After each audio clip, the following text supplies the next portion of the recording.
جتنی مرضی ہم کہتے رہیں کہ جی اچھا پاکستان میں خان کو ریلیز کیوں نہیں کر رہے, پاکستان میں کب ہوگا, یہ کوشچن ان کے نہیں, آپ کے جواب دینے والے ہیں. آپ بتائیں, آپ جب اٹھیں گے آپ کو جب آزادی چاہیے ہوگی آپ خود لے لیں گے. بنگلہ دیش والوں نے لی, ان کو کسی نے یہاں سے امریکہ سے سپورٹ کیا نہیں.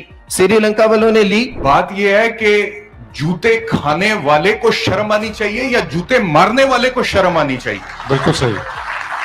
جو قانون کے خلاف جا کے, اخلاقیات کے خلاف جا کے, مذہب کے خلاف جا کے, انسانیت کے خلاف جا کے جوتا اٹھاتا ہے اور پھر مارتا ہے اور کوئی لحاظ نہیں کرتا اور اسے کوئی شرم نہیں ہے, اس کو شرم آنی چاہیے. He is part of the problem, not the person جس کو جوتے پڑ رہے ہیں. When people who inside Pakistan, the ordinary people, reporters, people who are inside the establishment in various ways, when they need to get the word out about something to people important, it makes sense for them to come to us. Zia الحق کو نکالا گیا, اس وقت probably the part of Pakistani establishment was involved. Musharraf had to walk. Zia الحق کو نکالا گیا, فارغ کر دیا, اللہ کے پاس بھیج دیا. نہیں, وہ تو اللہ نے کی مہربانی الگ سے ہوئی, لیکن جو ضیاء الحق کے آخری دن تھے, ضیاء الحق کے آخری دن خاصے مشکل میں تھے. The army called the publishers and the broadcasters to a meeting in Islamabad. Yes. And in 60 seconds told them, okay, that's it. There'll be no more mentioning of Imran Khan.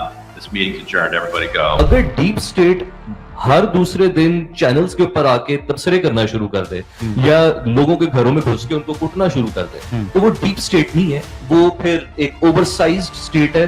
وہ کہتے ہیں کہ میں نے جس دن کہا کہ ہم نے ٹیکس کلیکشن کرنی ہے اور ٹریڈرز کو ٹیکس دینا ہوگا, تو اس دن مجھے انٹیلیجنس چیف نے, ظاہر والے نے کہا کہ نہیں اب تھوڑا سا ڈیلے کر دیں. جتنے بھی گورنمنٹ کے اندر ہیں سوائے فوج کے, سب کی سب کرپٹ, اور فوج سوائے فوج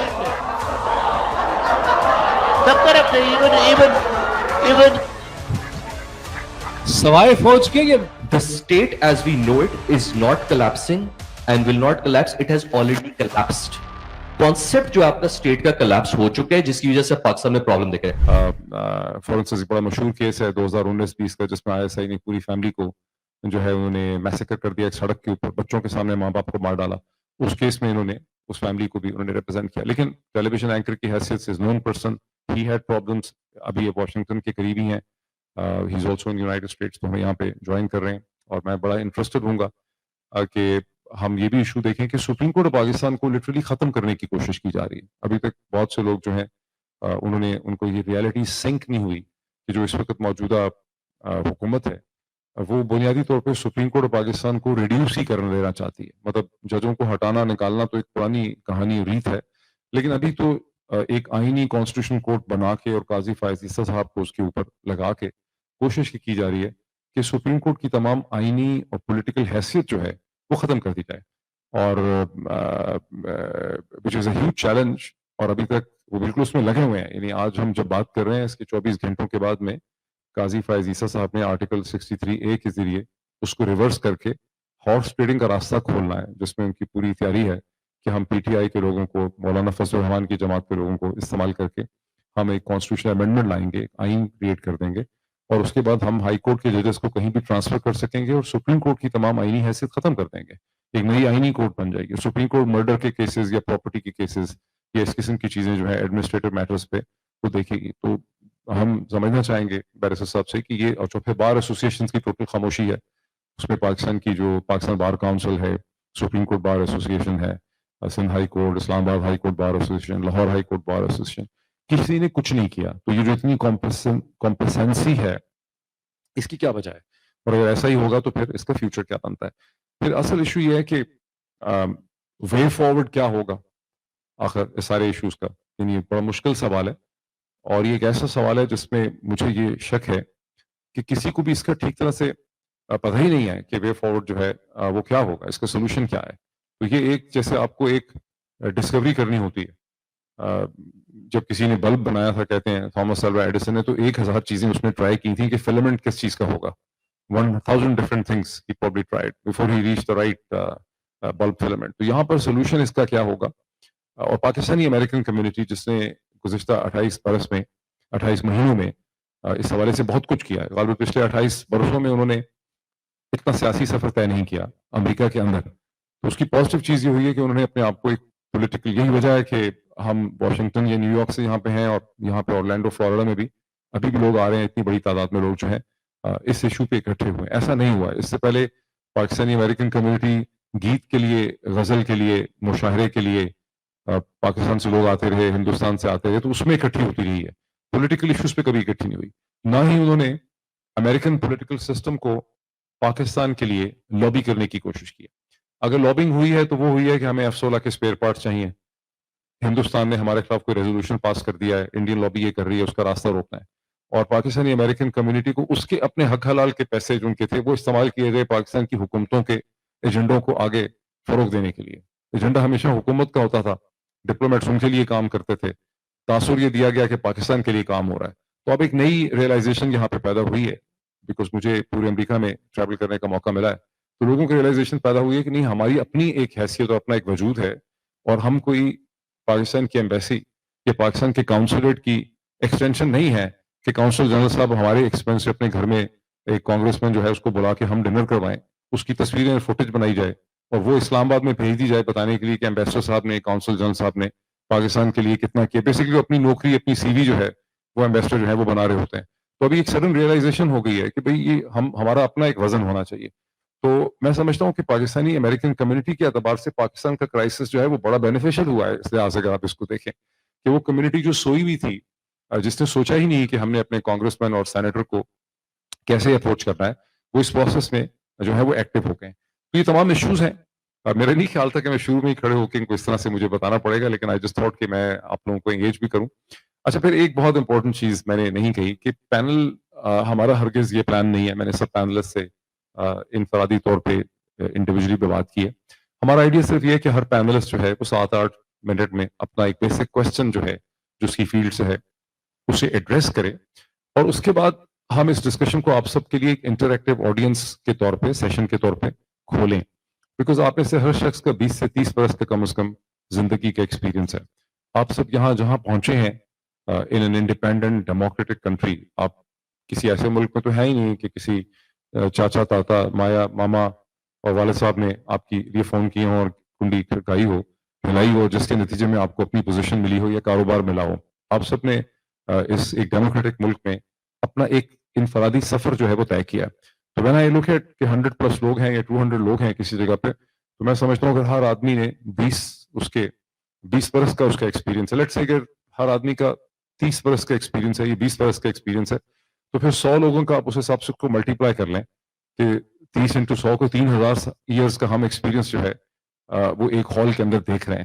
تو آپ کے کوشچنس جو آپ کے ذہن میں پزل جو کوشچنس ہیں وہ آپ ایڈریس کریں گے ایک, اور اس کے بعد پھر ہم اس کو لے کر آگے چلیں گے. اور اس میں یہ میری ایک ریکویسٹ ضرور ہوگی کہ جب آپ کوشچن پوچھنا چاہیں, I think there will be 2 ہوں گے ہمارے والنٹیئرز جو مائک جو ہے اس کو لے کے سرکولیٹ کریں گے, اور اپنے آپ کھڑے ہو کے کوشچن پوچھیے, اپنے آپ کے بارے میں بتائیں کہ آپ کون ہیں, فزیشین ہیں, آئی ٹی ایکسپرٹ ہیں, بزنس مین ہیں, کہاں پہ ہیں, ایکیڈیمک ہیں. اور اچھا, یہ ہم کام بڑا کرتے بھی رہے ہیں پاکستان ٹیلی ویژن, چونکہ ٹی وی میں ہم بہت زیادہ آڈینس بیس, جیسے کہ بیرسٹر صاحب کو بھی پتا ہے, تو آڈینس بیس پروگرام ہم بہت کیے ہیں. پارٹیسپیشن ہی ایکچولی ڈسکشن کو ڈرائیو کرتی ہے, ادروائز بڑا بورنگ ہو جاتا ہے, مونولوگ بن جاتا ہے ساری چیز کا. تو اپنے آپ کو انٹروڈیوس کیجیے اور پھر کوشچن پوچھنے کی کوشش کریں. اگر کامنٹ آپ کا ہے بھی تو اس کو ریسٹرکٹ کریں, کیونکہ میں نے ایک بات دیکھی ہے کہ یہاں پر بریفنگس بھی دیکھی ہیں تھنک ٹینکس کے اندر, یونیورسٹیز میں, اکثر پاکستانی کامنٹ کرتے ہیں, کوشچن نہیں پوچھتے. حالانکہ کوشچن جو ہے وہ ریئل ٹیکنیک ہے کہ کوشچن کے ذریعے آپ ایک ڈسکورس کو اور ایک ڈیبیٹ کو آگے بڑھاتے ہیں. جب آپ کوشچن پوچھنے کے لیے کیسے ہو گیا, آپ نے فلاں چیز کہہ دی, آپ نے یہ کہا, تو how do you really explain that, how do you defend that, اس کو ایکسپلین کریں. اگر فار انسٹنس میں اکثر لوگ اس کو نہیں سمجھتے تھے, میں کہتا ہوں کہ سول ملٹری کانفلکٹ نہیں ہے, اداروں کے اوپر شخصیات کا قبضہ ہو گیا. اب یہ ایکسپلین کرنے والی چیز ہے کہ یہ فوج ورسز سول نہیں ہے جھگڑا جو پاکستان میں ہو رہا ہے, یہ در حقیقت پاکستان کے انسٹیٹیوشنز پہ کنٹرول ہو گیا ہے, کچھ انٹرنل پالیٹکس کا, کچھ باہر سے کنٹرول ہو گیا ہے. اگر یہ سول ورسز ہوتا یہ سارا کرائسس, تو پھر 8 فروری 2024 کو سب سے بڑی ڈسپلن قطاریں جو ہیں وہ ڈیفنس ہاؤسنگ اتھارٹی کے اندر اور کنٹونمنٹس میں نہ بنتی, سب سے زیادہ ووٹ وہاں سے نہ پڑتا, سب سے زیادہ تو وہاں سے ووٹ پڑ رہا ہے. آپ دیکھ رہے ہیں کہ صبح وہاں پہ ٹائم نے کھلنا تھا 8 بجے, تو وہاں لوگ 7 بجے قطاریں لگا کے کھڑے تھے. तो हमने सारी फुटेज देखी है, तो it's not a civil military conflict, ये ज्यादा जो है वो कॉम्प्लेक्स है। तो यही तमाम इश्यूज हैं जिसको लेके हम इसको लेकर आगे चलेंगे, और I am just waiting for the signal. जी आपका क्या है? हम we can, should you want to start now? Should I ask the panelist to come? आप बुलाएंगी? Okay, Thank you. Thank you so much.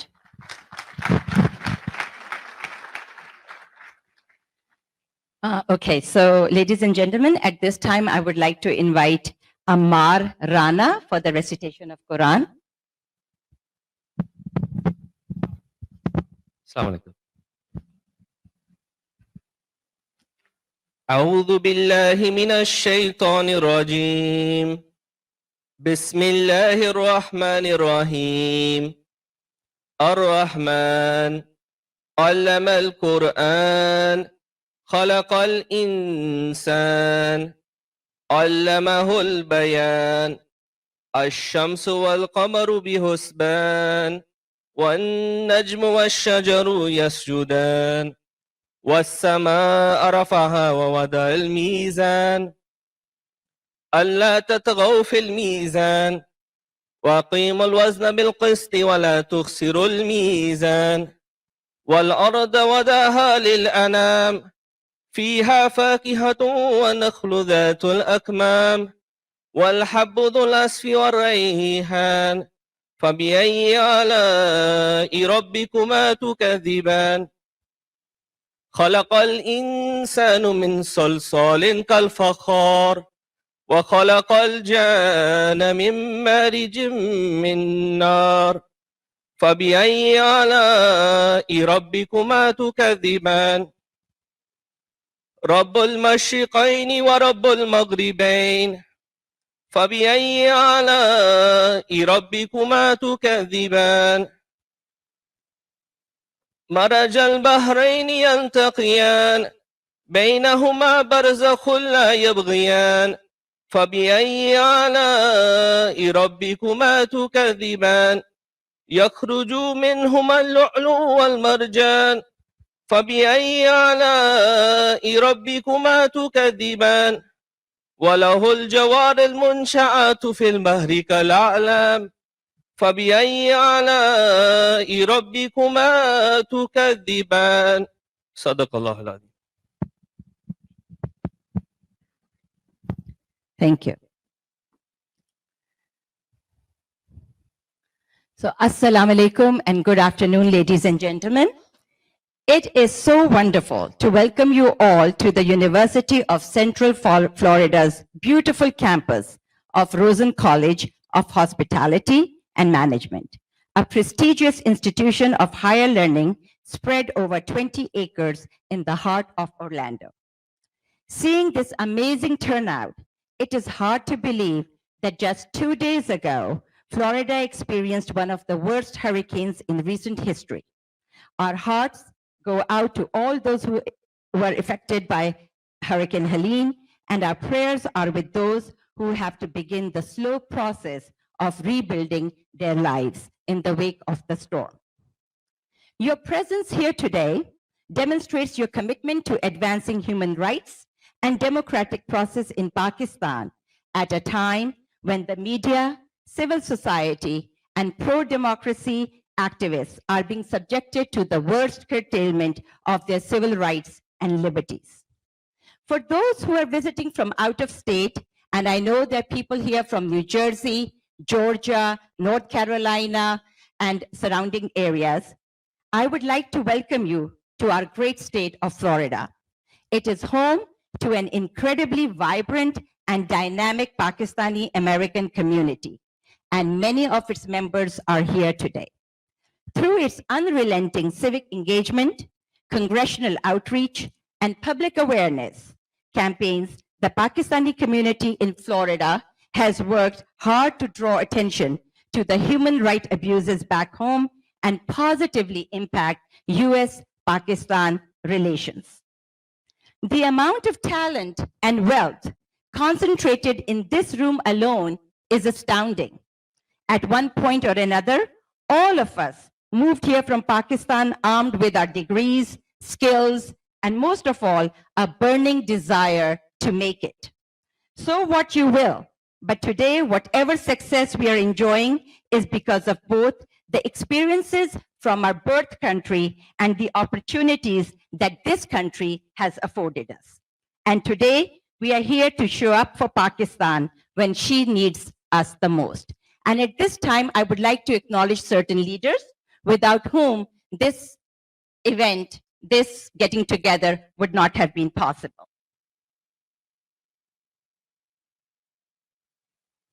Dr. Mohammad Idris from Orlando team, Tahir Mahmood Saab from Daytona team, Dr. Munir from Tampa team, and last but not least, I would like to mention Tariq Khan, who is the leader and the driving force behind this movement from New Jersey.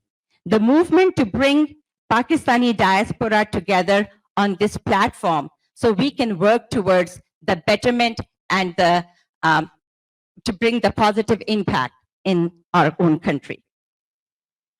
So now, at this point, before I invite the panelists, I would like to tell you a little bit about another leader. His name is Dr. Usman Malik. He was going to say a few words, but I have to give you a little bit of intro about him. He is the president of First Pakistan Global Philanthropist, community activist, and human rights advocate with a profound commitment to advancing civil liberties, equal justice, access to the globe. A graduate of NYU with honors, Dr. Usman has dedicated his life to uplifting marginalized communities and advocating for human rights and democratic values. Dr. Usman, please come to the stage.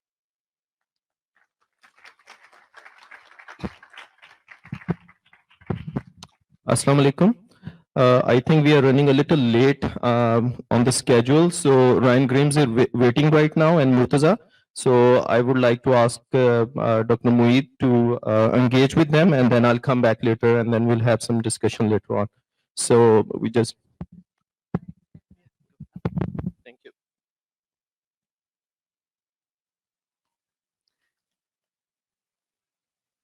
So we have two panelists who are on Zoom. I would like to introduce them first. Murtaza Hussain, he is a formerly national security journalist at The Intercept. He has reported from Egypt, Iraq, Turkey, Jordan, Pakistan, and other countries, and covered top secret national security leaks from Pakistan, Iran, India, as well as FBI and NSA.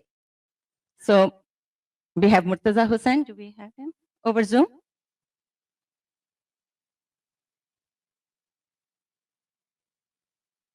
Meanwhile, we have another panelist who will be joining us over Zoom. His name is Ryan Grimm. He is a co-founder of Drop Site News and the host of the podcast Deconstructed. He was previously DC Bureau Chief of The Intercept and the Washington Bureau Chief for Huffington Post, when he led a team that was twice a finalist for the Pulitzer Prize and won once. I will continue with the introductions. As soon as I call your name and introduce you, please come to the stage. It is not in any particular order. Dr. Hussain Nadeem is a professor of practice in international affairs. He works at the intersection of AI, policy, and national security space. He is a Maurice R. Greenberg World Fellow at Yale University. Hussain has led key positions, including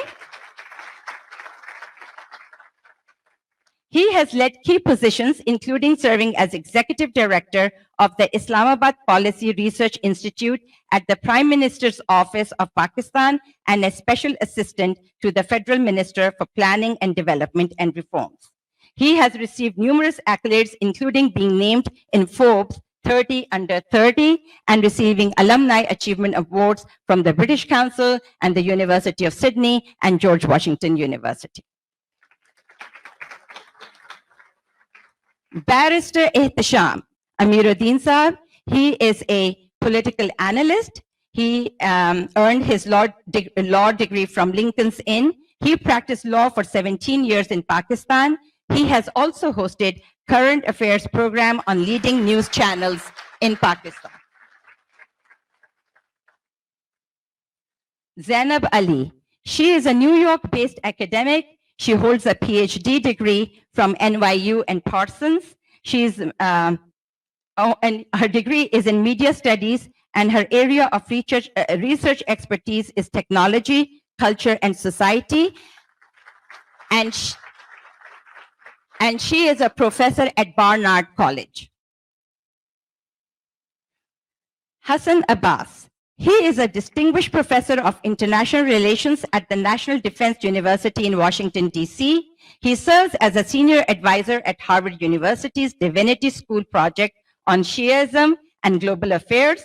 His current research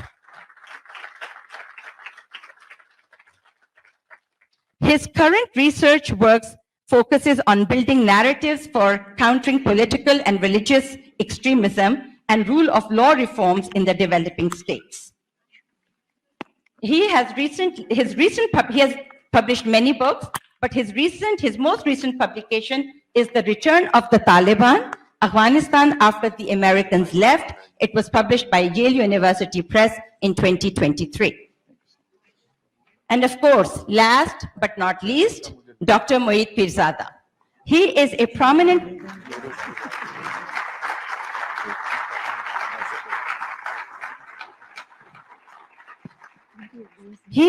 prominent public intellectual from South Asia. He is a known TV anchor, columnist, and editor, and is one of the most influential vlogger of South Asian communities in the US. He has a following of more than 5 million people on various social media platforms. He has worked with several top TV networks of Pakistan, Geo, ARY, and Dunya. Thank you. Thank you. So, Assalamu alaikum to all of you once again. Since I've already introduced and started because I was thinking that you guys are sitting over here, bored ho rahe hain sab log. But let's quickly move because I've been told that Ryan Grimm and Murtaza Hussain have been waiting from 1 p.m. And we are very apologetic. We apologize for that. But Ryan and Murtaza Hussain, can you hear me? This is Moeed Pirzada. I can't hear you. So the IT has to connect them. The IT, we cannot. They can hear us. Ryan Grimm and Murtaza. Murtaza is in New York. Ryan Grimm is in Washington at the moment. They both have to travel actually to Ukraine, I'm told. They can hear us, but we cannot hear them right now. You can't hear us? Yes, now we can hear you. Excellent. Excellent. Right, wonderful. Wonderful. Can you hear me too? Yes, Murtaza, thank you so much. Thank you so much for joining us, Murtaza. We really wanted you to be here in the panel, but we now understand that you have to fly to Ukraine tonight. But good to see both of you. My first question to you is very different from what people would expect. I would like you to tell us, whoever wants to start this, that you together brought the Pakistan's political discourse into the American mainstream, almost started from 2 years ago, right?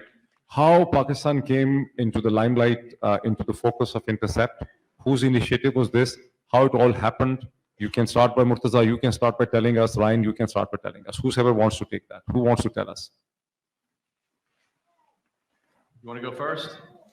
Murtaza? Sure. Well, obviously the Intercept, for people who are familiar with history, where me and Ryan used to work, we now work at a publication called The Drop Site, which we'll talk about more over the course of the event.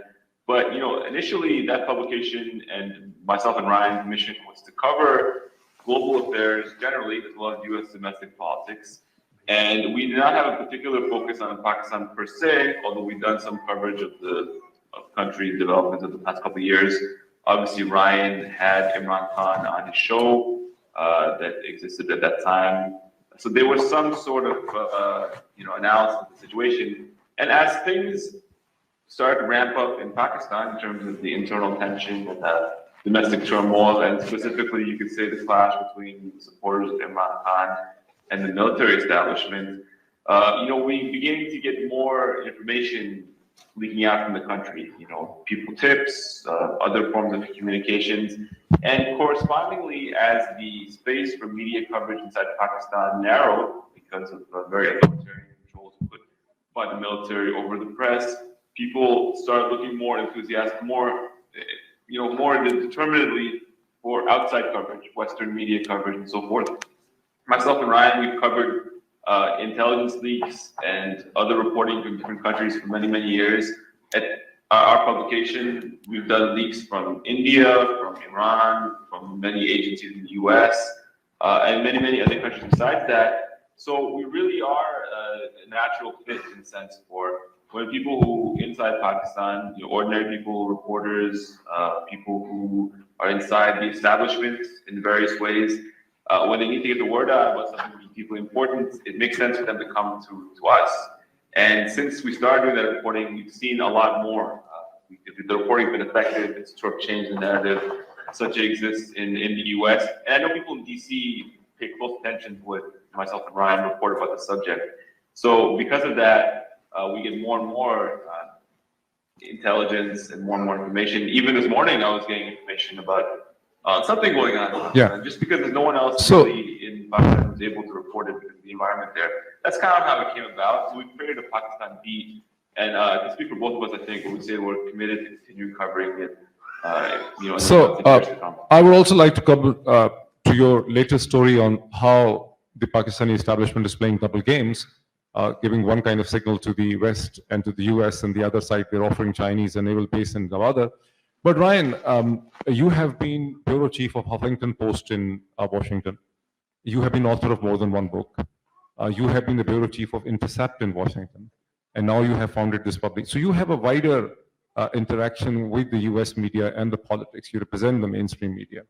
Can you tell us why the US media, the mainstream media, has not focused on what is happening in Pakistan for the past 28 to 29 months? Everything that happened in Pakistan, Pakistan is the 5th largest nation state in the world. It's the 2nd largest Muslim country with almost 250 million population. Everything that is in the playbook of the West to lecture the world in terms of human rights, media freedoms, electoral democracy, rule of law, sanctity of law, the judiciary, everything has been violated in Pakistan with impunity. Like it has never happened. I mean, perhaps after the martial law of the General Zia, which too itself has paled into insignificance as to what is happening. Yet, the New York Times, the Washington Post, the other publications, they haven't really picked it up. Why?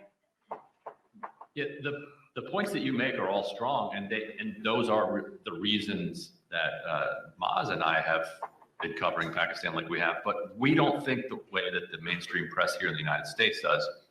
For a story to get any significant amount of coverage in the United States, it has to slot into a pre-existing narrative, or it has to create a huge meta-narrative of its own. So when we started this coverage, the big narrative that mattered when it came to foreign policy reporting in the United States was the war between Russia and Ukraine. And I actually spoke to one national security editor, foreign policy editor at one of the major newspapers and asked her, why haven't you guys done more coverage of Pakistan? And listed all of the reasons that you just mentioned. And she said, we're just all Ukraine all the time, and it has to fit into Ukraine. Now, there was a moment where they could have slotted the story into Ukraine. One of the stories that Maz and I did, exposed the production of the secret production of munitions, by the Pakistani military for Ukraine, the production of which was then used as collateral for the resulting IMF loan that came due. So there was that hook that they could have used. That's not quite enough. So because it didn't fit into that story, from the American media's perspective, they have time for one story, and that's about it. After that, if you've noticed, the coverage of the Gaza war has effectively pushed Ukraine aside. So imagine you're Ukrainian. You went from everybody in America, flying Ukrainian flags in their front yards, Zelensky addressing both houses of Congress, getting rapt attention from magazines and newspapers and cable news shows in the United States, to overnight mostly disappearing from mainstream coverage. So if Ukraine which is getting hundreds of billions of dollars worth of U.S. financial support to engage in a hot war with Russia that is heating up toward what people are saying could even become a nuclear exchange. Like, if that can't even get coverage here in the United States, what chance on earth does Pakistan or anything else other than what's going on in Gaza and now Lebanon and presumably in the next few days, maybe Iran. And so maybe Iran. Really, so you're expecting things to heat up towards Iran? We'll see. I hope not. But Israel seems, they just bombed the port of Hodeidah in Yemen. And there are a lot of people inside Israel arguing Iran's only deterrent against us was its proxies in particularly Hezbollah, and that we have wiped out their proxies, so they are now completely defenseless. So we should strike at Iran now while they can. Maybe they will, maybe they won't. But what it does mean is that there just is zero chance for kind of Pakistan to break through. Okay. So let me come with a counter question, and let me also tell you that we have four panelists here. Professor Hassan Abbas, who is a professor at National Defense University in Washington. We have Professor Zeynab Ali, who teaches at New York University. We have Professor Hussain Nadeem, who is teaching at George Washington University. We have a constitutional expert, Barrister Ehtesham, with us. So they might also like to ask the question, and I would ask you to request you to think of the question. So let me come back to you. Meanwhile, your stories for the first time compelled people like many congressmen. Once your story appeared in Donald Lu, I saw many congressmen, Brad Sherman, for instance, Professor Jeffrey Sachs, for instance, Professor John Mersheimer, for instance. I mean, these people would have never noticed what's happening in Pakistan. Your stories, your and Murtaza's stories brought Pakistan to their radar, and it started, oscillating, and it started orchestrating. So, but the kind of situation you are telling us, what can the Pakistani community do to keep Pakistan, to bring Pakistan into the attention of the American mainstream in the media? There's something horrible is happening in the fifth largest nation state in the world. What I would say is that just because you're not going to be the lead story on cable news and the front page story above the fold in the New York Times doesn't mean that there will be zero attention paid. I think people in Washington, their natural impulse is simply to not care about Pakistan or most other countries around the world. But there's been so much pressure from the diaspora, and I think that the news coverage that we've done and some others have done has actually, like you said, it has sent a signal that this is something that ought to be paid attention to, and it is forcing it onto the agenda. So it is on the agenda. As you know, there's this letter being circulated now in Congress by Greg Casar and others that there will be a large lobbying campaign around pressuring other members of Congress to sign on to it. It's pushing for the release of Imran Khan. And so while it's not a top tier issue, a lot goes on underneath the top tier that still very much matters. And so I don't think you're ever, even when Bangladesh had a revolution, like that barely penetrated into the mainstream. Yes. Like that's just how it is here in the United States, but it doesn't mean that what happens underneath that doesn't matter and doesn't affect the way that. Okay, so let me see if any panelist has Professor Hassan Abbas, go ahead. I hope he can also hear you speak. Yeah, can you hear me? Murtaza and Rim, can you hear me? Maybe I need to. Okay. Excellent. Go ahead. This is Professor Dr. Hassan Abbas from National Defense University, Washington. So first of all, thank you very much to both of you for your excellent work of journalism. My question is about your views and your insights about the quality of journalism taking place in Pakistan today. I know that both of you have done investigative reports and have excellent connections in terms of your journalistic outreach. But I'm sure you're regularly following how these stories are covered in the Pakistani media.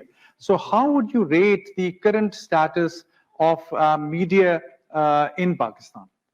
Interesting question. Well, I could just say real quickly, Maz, and then you can pick it up.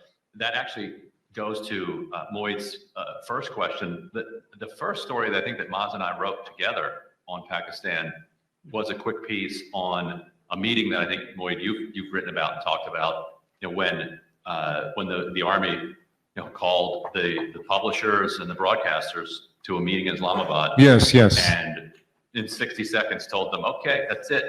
There'll be no more mentioning of Imran Khan. This meeting's adjourned. Everybody go. Without a cup of coffee. We were one of the first only Western outlets. Everybody inside Pakistan knew about it. But that colors, any criticism we would have of Pakistani media, the fact that the boot is on the neck in such an intense way. But go ahead, Maz. Maz, you have been the subject of you were an Indian conspirator being paid by Zionists and Indians, I think, the last time something like that was happening. Yeah. Can you guys hear me okay? Basically, they made this narrative about myself and to some extent Ryan as well to try to discredit our reporting. But I think that really it's not been effective because the quality of our reporting professionalism is very evident. But yeah, to add what Ryan said, there are really amazing journalists in Pakistan who've been covering, at great personal risk for many, many years, developments in the country since the start of the war on terror and beyond that.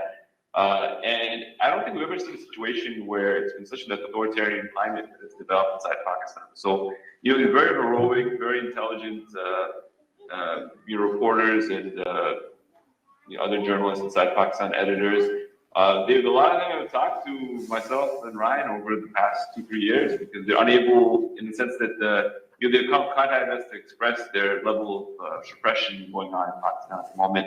I speak to Pakistani journalists. I know what the situation is over there, and because we're fortunate to live in the U.S., we have still constitutional freedoms and so forth. We can report without the constraints, the very bizarre and dystopian constraints, like not being able to mention the name of Imran Khan, the former prime minister, in the news itself. So I think that it's difficult for a country, the military and the ISI, to keep a lid on a country of 250 million people through brute force forever. And it's a very, despite poverty and illiteracy and all these things, a lot of educated, intelligent people in Pakistan who are, very motivated to talk about these things and to document what's going on in the country. So I think that you won't see a permanent suppression of the press in Pakistan. You won't see a permanent suppression. We have an academic from, you want to add something? You want to add something? I was going to say very quickly, I was going to say that what they're doing to the press is a microcosm of what they've done to Pakistani society as a whole. Yeah. Because there's so much potential in Pakistan for economic development, civil society, and so forth. Such a rich human capital you could cultivate. But trying to put one boot on all of it has resulted in this whole situation that's now exists. Okay, so let me see if Professor Zeynab, Dr. Zeynab, do you have a comment or a question on the Pakistani media, because media studies is your subject? I think I totally agree with what Ryan and Murza are saying, and thank you. Speak a bit louder, I guess. Thank you so much for the wonderful work you've been doing as well. I feel like in terms of the media, there's not, given the censorship and surveillance, etc., that's happening, there's a particular kind of a narrative gatekeeping that is happening, right? So I feel, basically what they're saying is particularly a part of a particular narrative that is being seen as a mainstream narrative. However, Ryan has pointed towards a structural flaw or a structural impediment within the US media, if I have correctly understood. The US media is very mono-channel in the sense it focuses on one big, large story. So Ukraine was a one big, large story, the defense of democracy under attack by Russia and by Putin. And suddenly when the October 7th happens in Gaza, then the human story that Israel under threat and the human rights story of the Palestinian plight. अगर deep state हर दूसरे दिन channels के ऊपर आके तबसरे करना शुरू कर दे या लोगों के घरों में घुस के उनको कुटना शुरू कर दे तो वो deep state नहीं है, वो फिर एक oversized state है. वो कहते हैं कि मैंने जिस दिन कहा कि हमने टैक्स कलेक्शन करनी है और ट्रेडर्स को टैक्स देना होगा, तो उस दिन मुझे इंटेलिजेंस चीफ ने, इज़हार वाले ने कहा कि नहीं अब थोड़ा सा डिले कर दो. Okay, so that's a structural thing. But Murtaza is very hopeful that whatever is happening. Oh my God. Kindly take it out. Kindly take it out for a moment. Kindly. Yeah. I'm sorry. Apologies. This was quite a distraction, actually. But Murtaza basically is hopeful that this is a temporary situation. Do you think the setback to the Pakistani media is a temporary setback? Will the Pakistani media be able to re-emerge from what is happening to it? I feel this is a structural issue and it's coming from a place. Yes, sorry about that. I hope you can hear me. Bring it close to you, yourself. So yes, I feel like it's a structural issue. It's not just happening right now because many of us have been part of the media for a very long time. You know, we were working in the mainstream media in the 1990s, and there was, you know, this issue of particular voices going through, and certain voices, you know, you weren't allowed to say a lot of certain things. So it's a systemic issue, it's a structural issue, and I feel like, you know, it's not just a Pakistan issue. This is like it's a worldwide here phenomenon as well.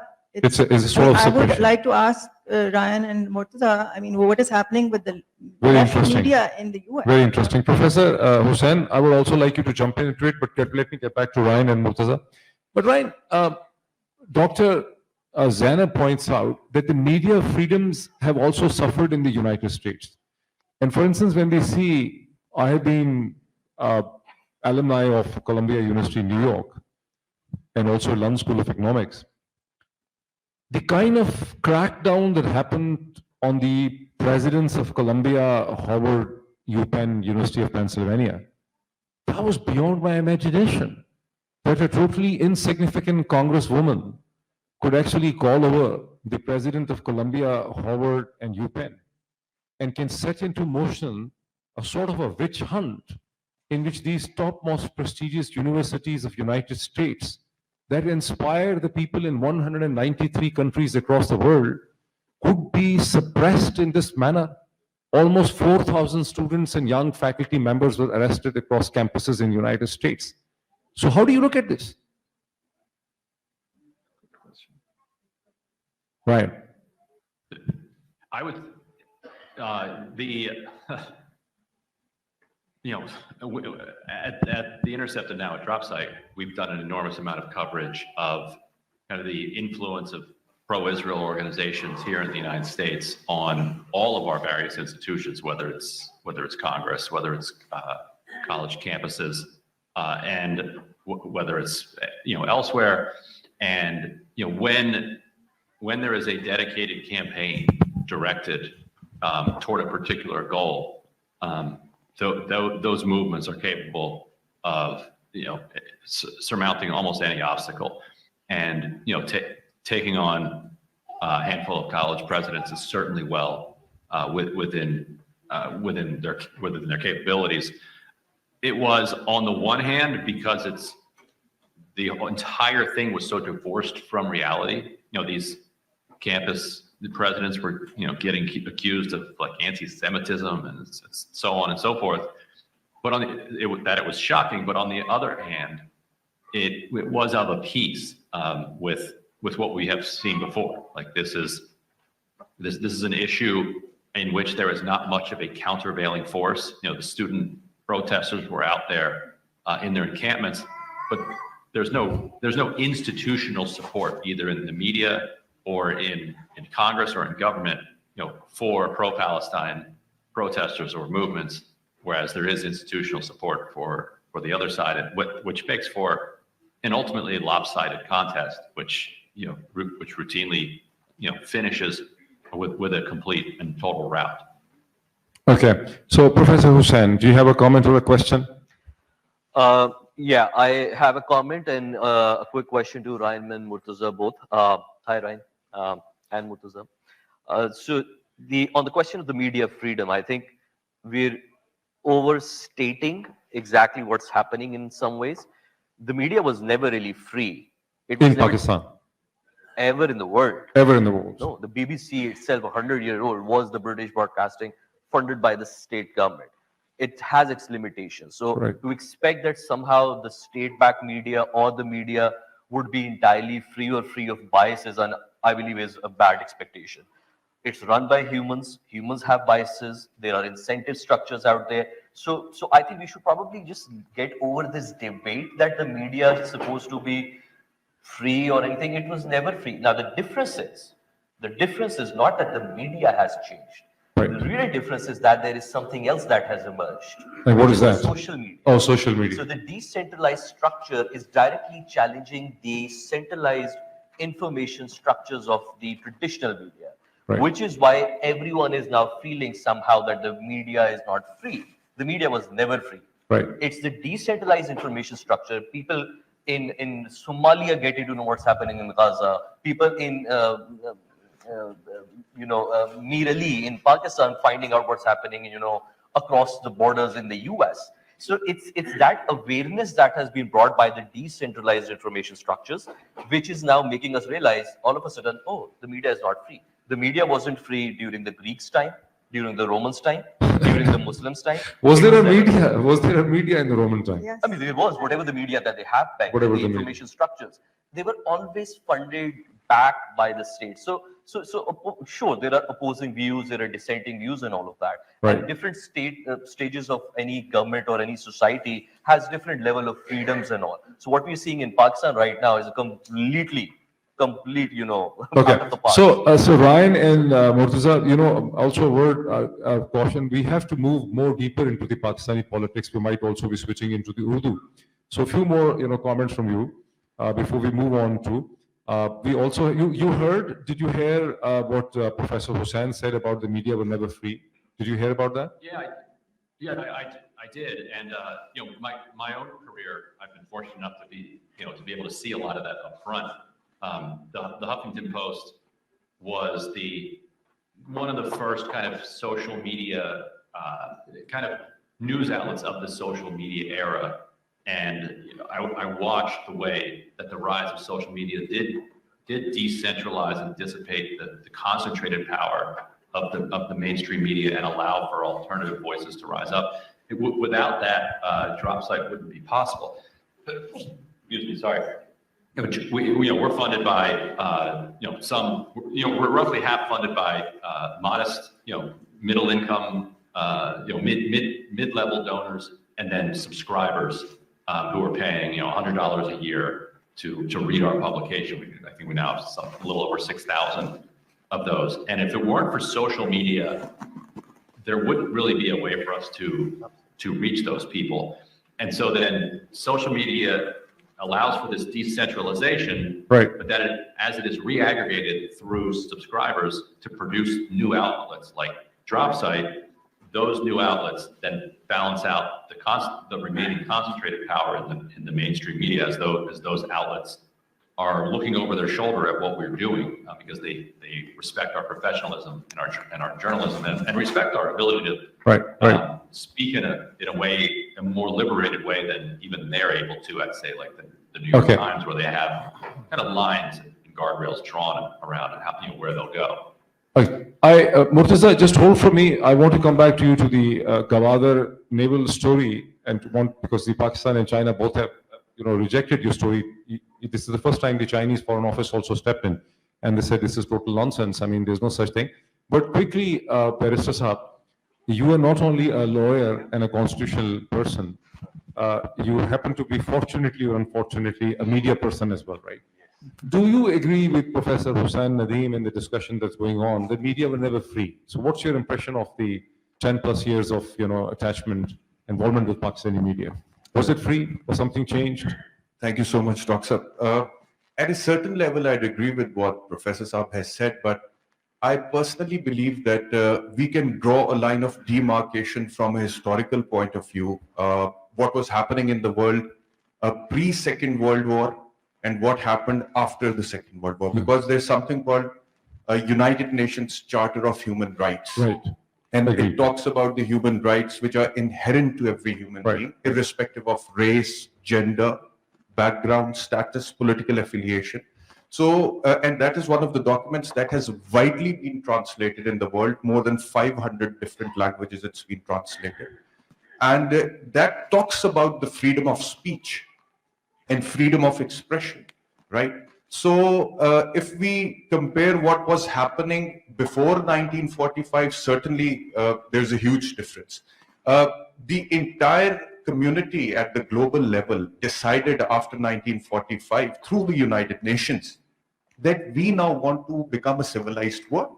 Right. So we need a charter of human rights, right? So after that, what is happening, I believe, and particularly what is happening in Pakistan right now is unprecedented. I mean, we have seen highs and lows of Pakistani media. Right. When the electronic media was introduced during the times of General Musharraf, right? He was a dictator, but still we could speak with a lot more freedom and liberty on the television. But then at the time of General Bajwa, apparently it was a democracy. But I could feel as a media person that there were so many editorial issues, and I was facing so many issues with respect to editorial independence. And then certainly when Imran Khan's government was gone, it was thrown out, then the situation completely changed. And that was an unprecedented change. Right. Right. So this had never happened in the history of Pakistan, like what Ryan was pointing at, that all the media owners were called in a meeting for like 5 minutes or 60 seconds, and you just pointed out they were not even offered a cup of coffee. I mean, this was against the basic courtesies of the military, ISPR or the ISI. You know, they have always fed the people very well. This I know. In terms of cookies, pastries, coffee, you know, especially mess coffee, the cappuccinos, you know. This time there was no cappuccino. This is the, you know, otherwise you get especially Fanta laga hua jo coffee hoti hai na, jo mess ka banda bana ke laata hai. This time they didn't offer them that cappuccino. और वो 1.5 minute की meeting में अगर यही message देना था that from now on, अच्छा मुझे जो याद पड़ता है कि हम तक इस तरह से वो खबर पहुंची थी कि इमरान खान ना कभी था, ना है, और ना होगा। माशाल्लाह। ये अल्फाज बोले गए। तो मुझे तो लगा यार ये तो मतलब कि मीडिया फ्रीडम लिबर्टी एक तरफ छोड़ दे, ये तो इंसानियत की तस्लील है। That if I cannot say name Imran Khan while I'm speaking on my show, then why am I here? Well, okay, if I can take names of the people who belong to terrorist organizations. Yes. But I can't say Imran Khan's name. Imran Khan exists. Yeah. So फिर ये तो इंसानियत की तस्लील है. That was 100%. So quickly, a big applause for that. Yeah, thank you. You know, I would request all of you, because before we let Ryan and Murtaza go, we have been making them wait, you know, for more than 1 hour. I mean, they were very busy people. One is in Washington, the other is in New York. So I would like you to have a big applause for Ryan and for Murtaza.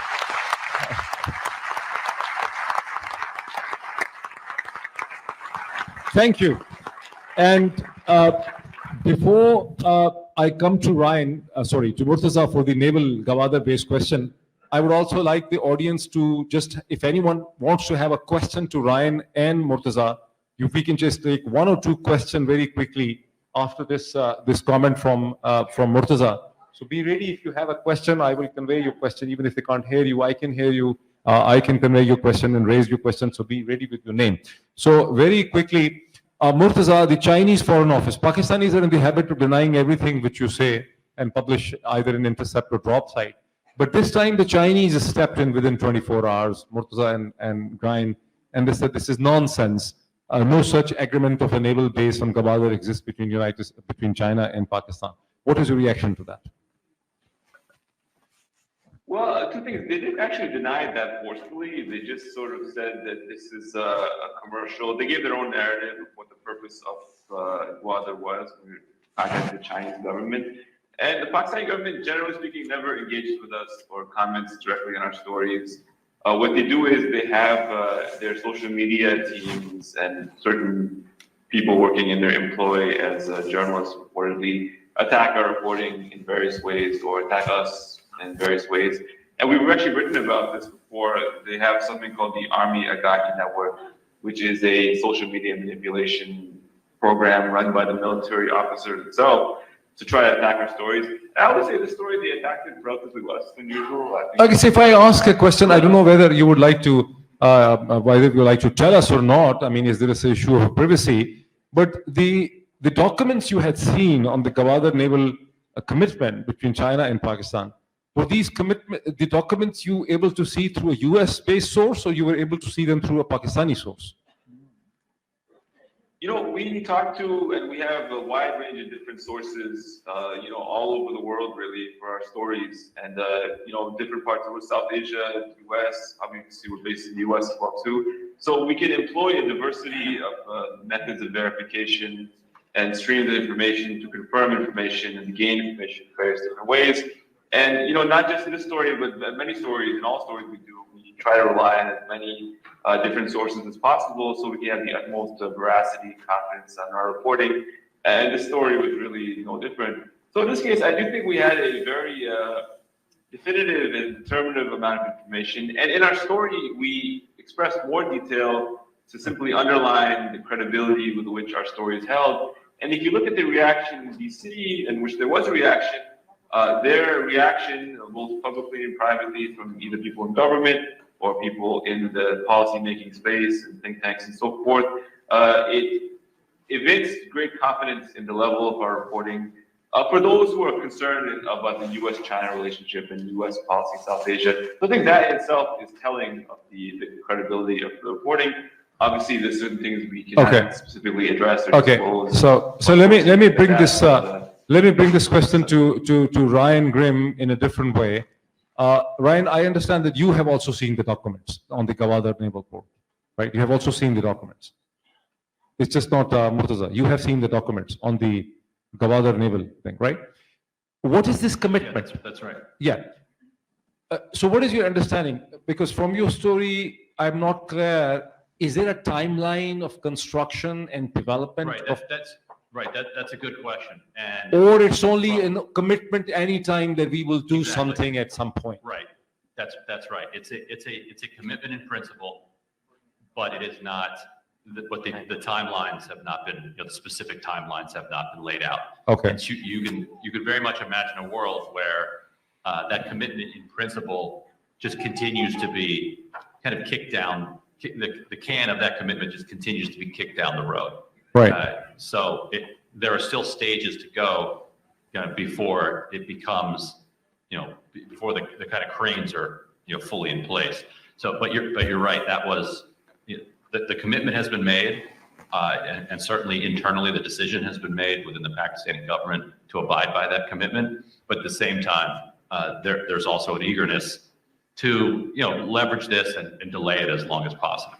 Okay, so I have another difficult question for you. Your story or your tweet also claimed that what you're going to disclose is going to surprise many intelligence agencies across United States and Europe. The naval Gwadar Pakistani Chinese story. So what kind of reaction have you received from the US intelligence community? I think the U.S. Intelligence community was likely well aware of this situation already. Obviously, I think both the Chinese and Pakistani intelligence agencies were largely aware of this.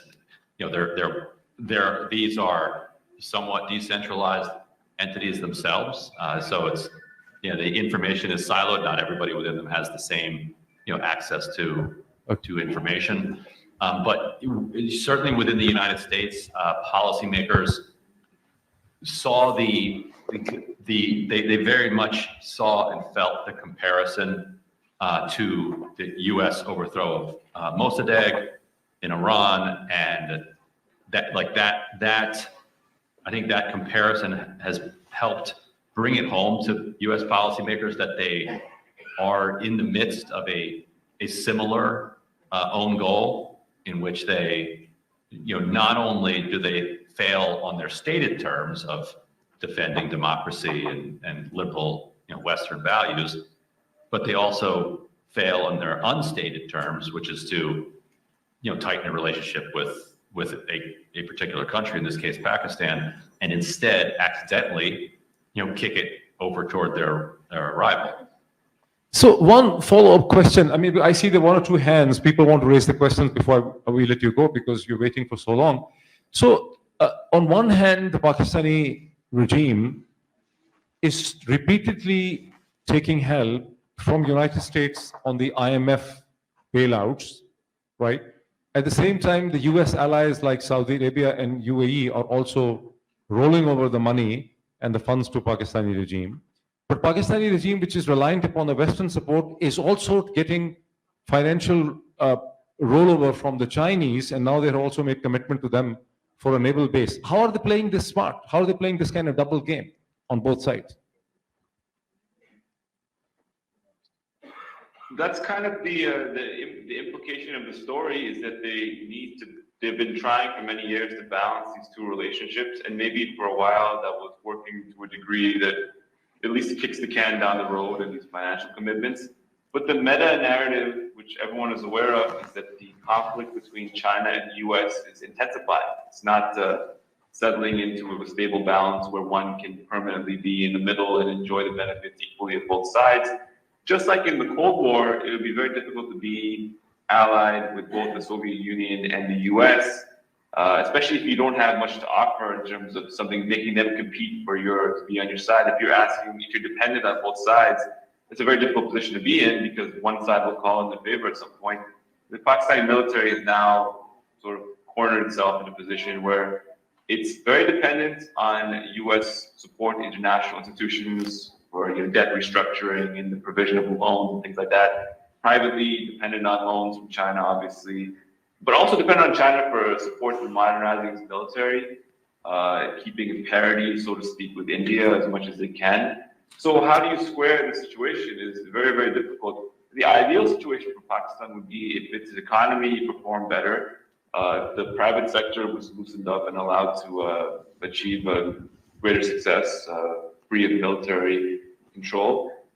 You would see maybe a situation where both China and the US are competing with favors for Pakistan to try to get them to be more on their side and to be more tolerant of Pakistan being somewhat in the middle of that sense as well too. But basically, because of the macro situation, because of, you could say, the emergence of the new Cold War, the situation is reaching a breaking point where Pakistan will have to choose between the US or China, potentially, even though both sides say they don't want it to be zero-sum necessarily.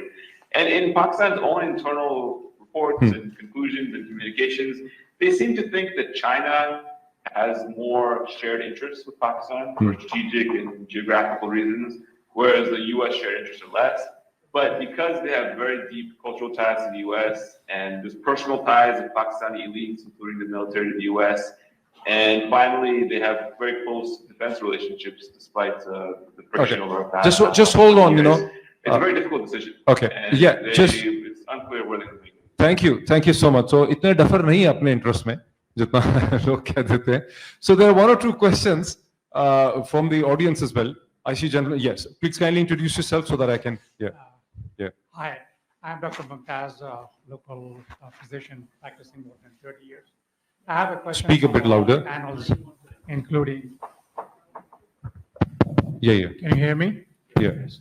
I have a question from all the panel, including Mr. Ryan and Mr. Murtaza, that what do you think in the coming near future or down the hill 5 years or 10 years from now, what will be the effect of the social media will do on the main media, which are controlled all over the world, not only in the United States, also in Pakistan and the other part of the country, because the average person concerned will be more prominent on social media. Thank you, Dr. Mumtaz. I will definitely take your question. Ryan, were you able to hear the question from Dr. Mumtaz regarding the social media's impact on the mainstream media world? Yeah, I was. I was, and what I would say is that a lot of it is contingent on how governments and social media, interact over the next 5 to 10 years. If you remember, Facebook played a major role in the Arab Spring, and then played a significant role in 2015, 2016 in the United States. Played a significant role in Brexit, and then a significant role in the Trump election in 2016. And the response by Facebook to all of that was basically to neuter it and take politics out of Facebook. They came under pressure. The Facebook was under pressure. The Facebook came under pressure. they came under pressure. So then Twitter became very influential when it came to shaping our politics. Sparked a lot of uprisings, allowed for people to connect in ways that they hadn't before. A billionaire comes in and buys Twitter and fundamentally changes it. TikTok, during the assault on Gaza, became an essential way for the public to directly identify with victims of that genocide. And it was having such a significant impact on social discourse in the United States and around the world that the United States Congress moved in to effectively nuke it. You watched the congressional reaction there. 100%. And the effect has been that now Palestinian content is throttled and suppressed in a way so that TikTok, the U.S. version of TikTok, hopes that it's going to survive whenever the timeline comes up for this kind of forced sale.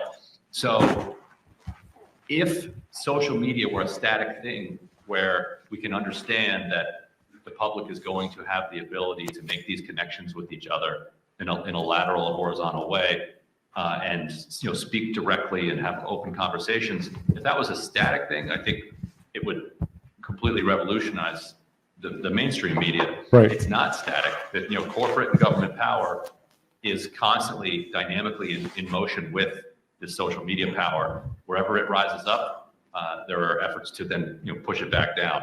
So this is still a contingent event. This is still, yeah. It's a very good. It's a very good and comprehensive. Ryan, thank you. It's a very good and comprehensive, response to what Dr. Mumtaz said. One last question for the panel, and then we'll move on. One last question for you, for Ryan Graham and Murtaza. I see someone. Yeah, please kindly. Yeah. Dr. Aftab Khan, and I'm a chief. Dr. Aftab Khan. Aftab Khan, right. Chief analytical scientist. I guess I'm stuck on why they don't want Imran's name in the media. There must be a psychology behind it. What's the top? Like when they invited all the media houses, and then the meeting was like for 1 minute or whatever. What was the psychology behind it? I feel like they're using some kind of psychology, although it has not worked in their favor. It has worked in Imran's favor. But what was the reason behind? What is the psychology behind not letting Imran Khan's name come in? So this is the question for Ryan and Murtaza, or this is the question? Yeah, for anybody, but like the whole panel. Okay, or for the panel, we'll continue. I just wanted to basically let Ryan and Murtaza and Ryan because they go. have media background, so I'm thinking that they might understand like why they want to keep him out of the media. So this we can actually do with our own panel. Is there a question for Ryan Grimm and Murtaza? Yes, ma'am. Yes, quick. So that we can then, because they're waiting for so long. Hi, my name is Deepa. I'm a professor here. So please, I'm not as eloquent as you all are, but my question is concerning the diminishing importance of Pakistan in the geopolitical arena. Why I say that? So my question is for Ryan. Do you agree that, for instance, I listened to these think tanks a lot, to read about them and so forth.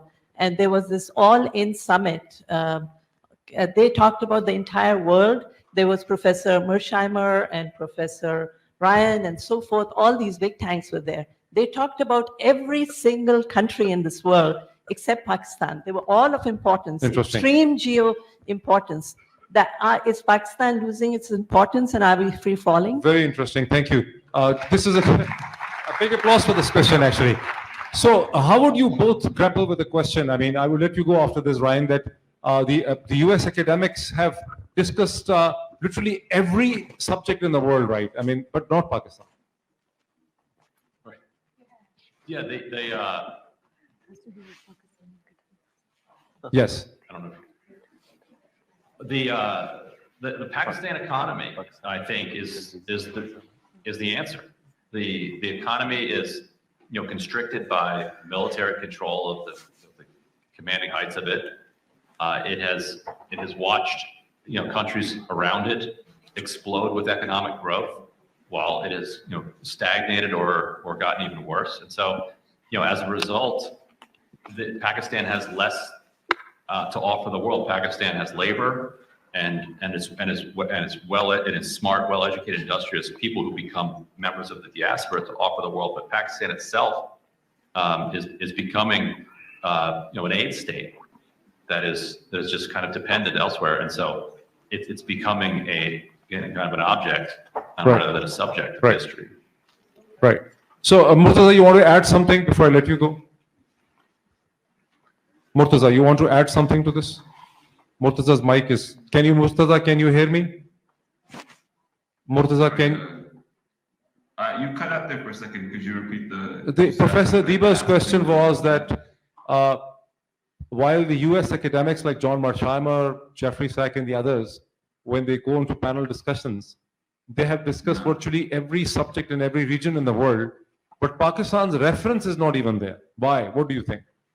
Yeah, I echo very strongly what Ryan said, that Pakistan, because of its economic dysfunction, has demade itself or has become sort of irrelevant to the global economy and global politics.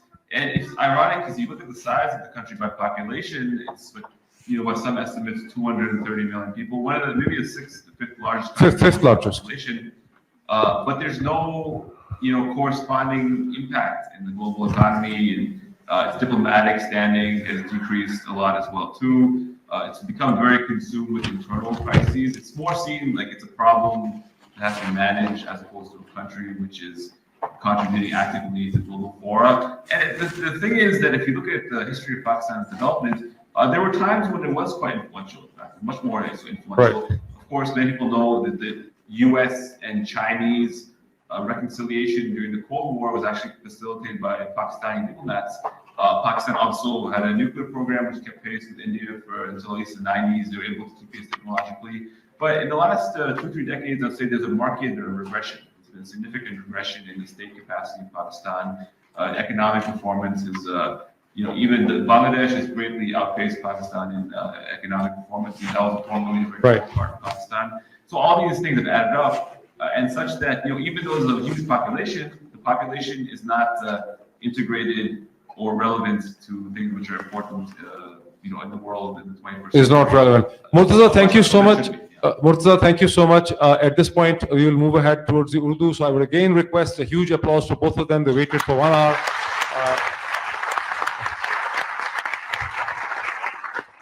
Ryan and Murtaza, thank you so much. Once again, my personal apologies for you to keep waiting from 1 p.m. till 2 p.m. But thank you so much for joining us, and we look forward to staying in touch with you.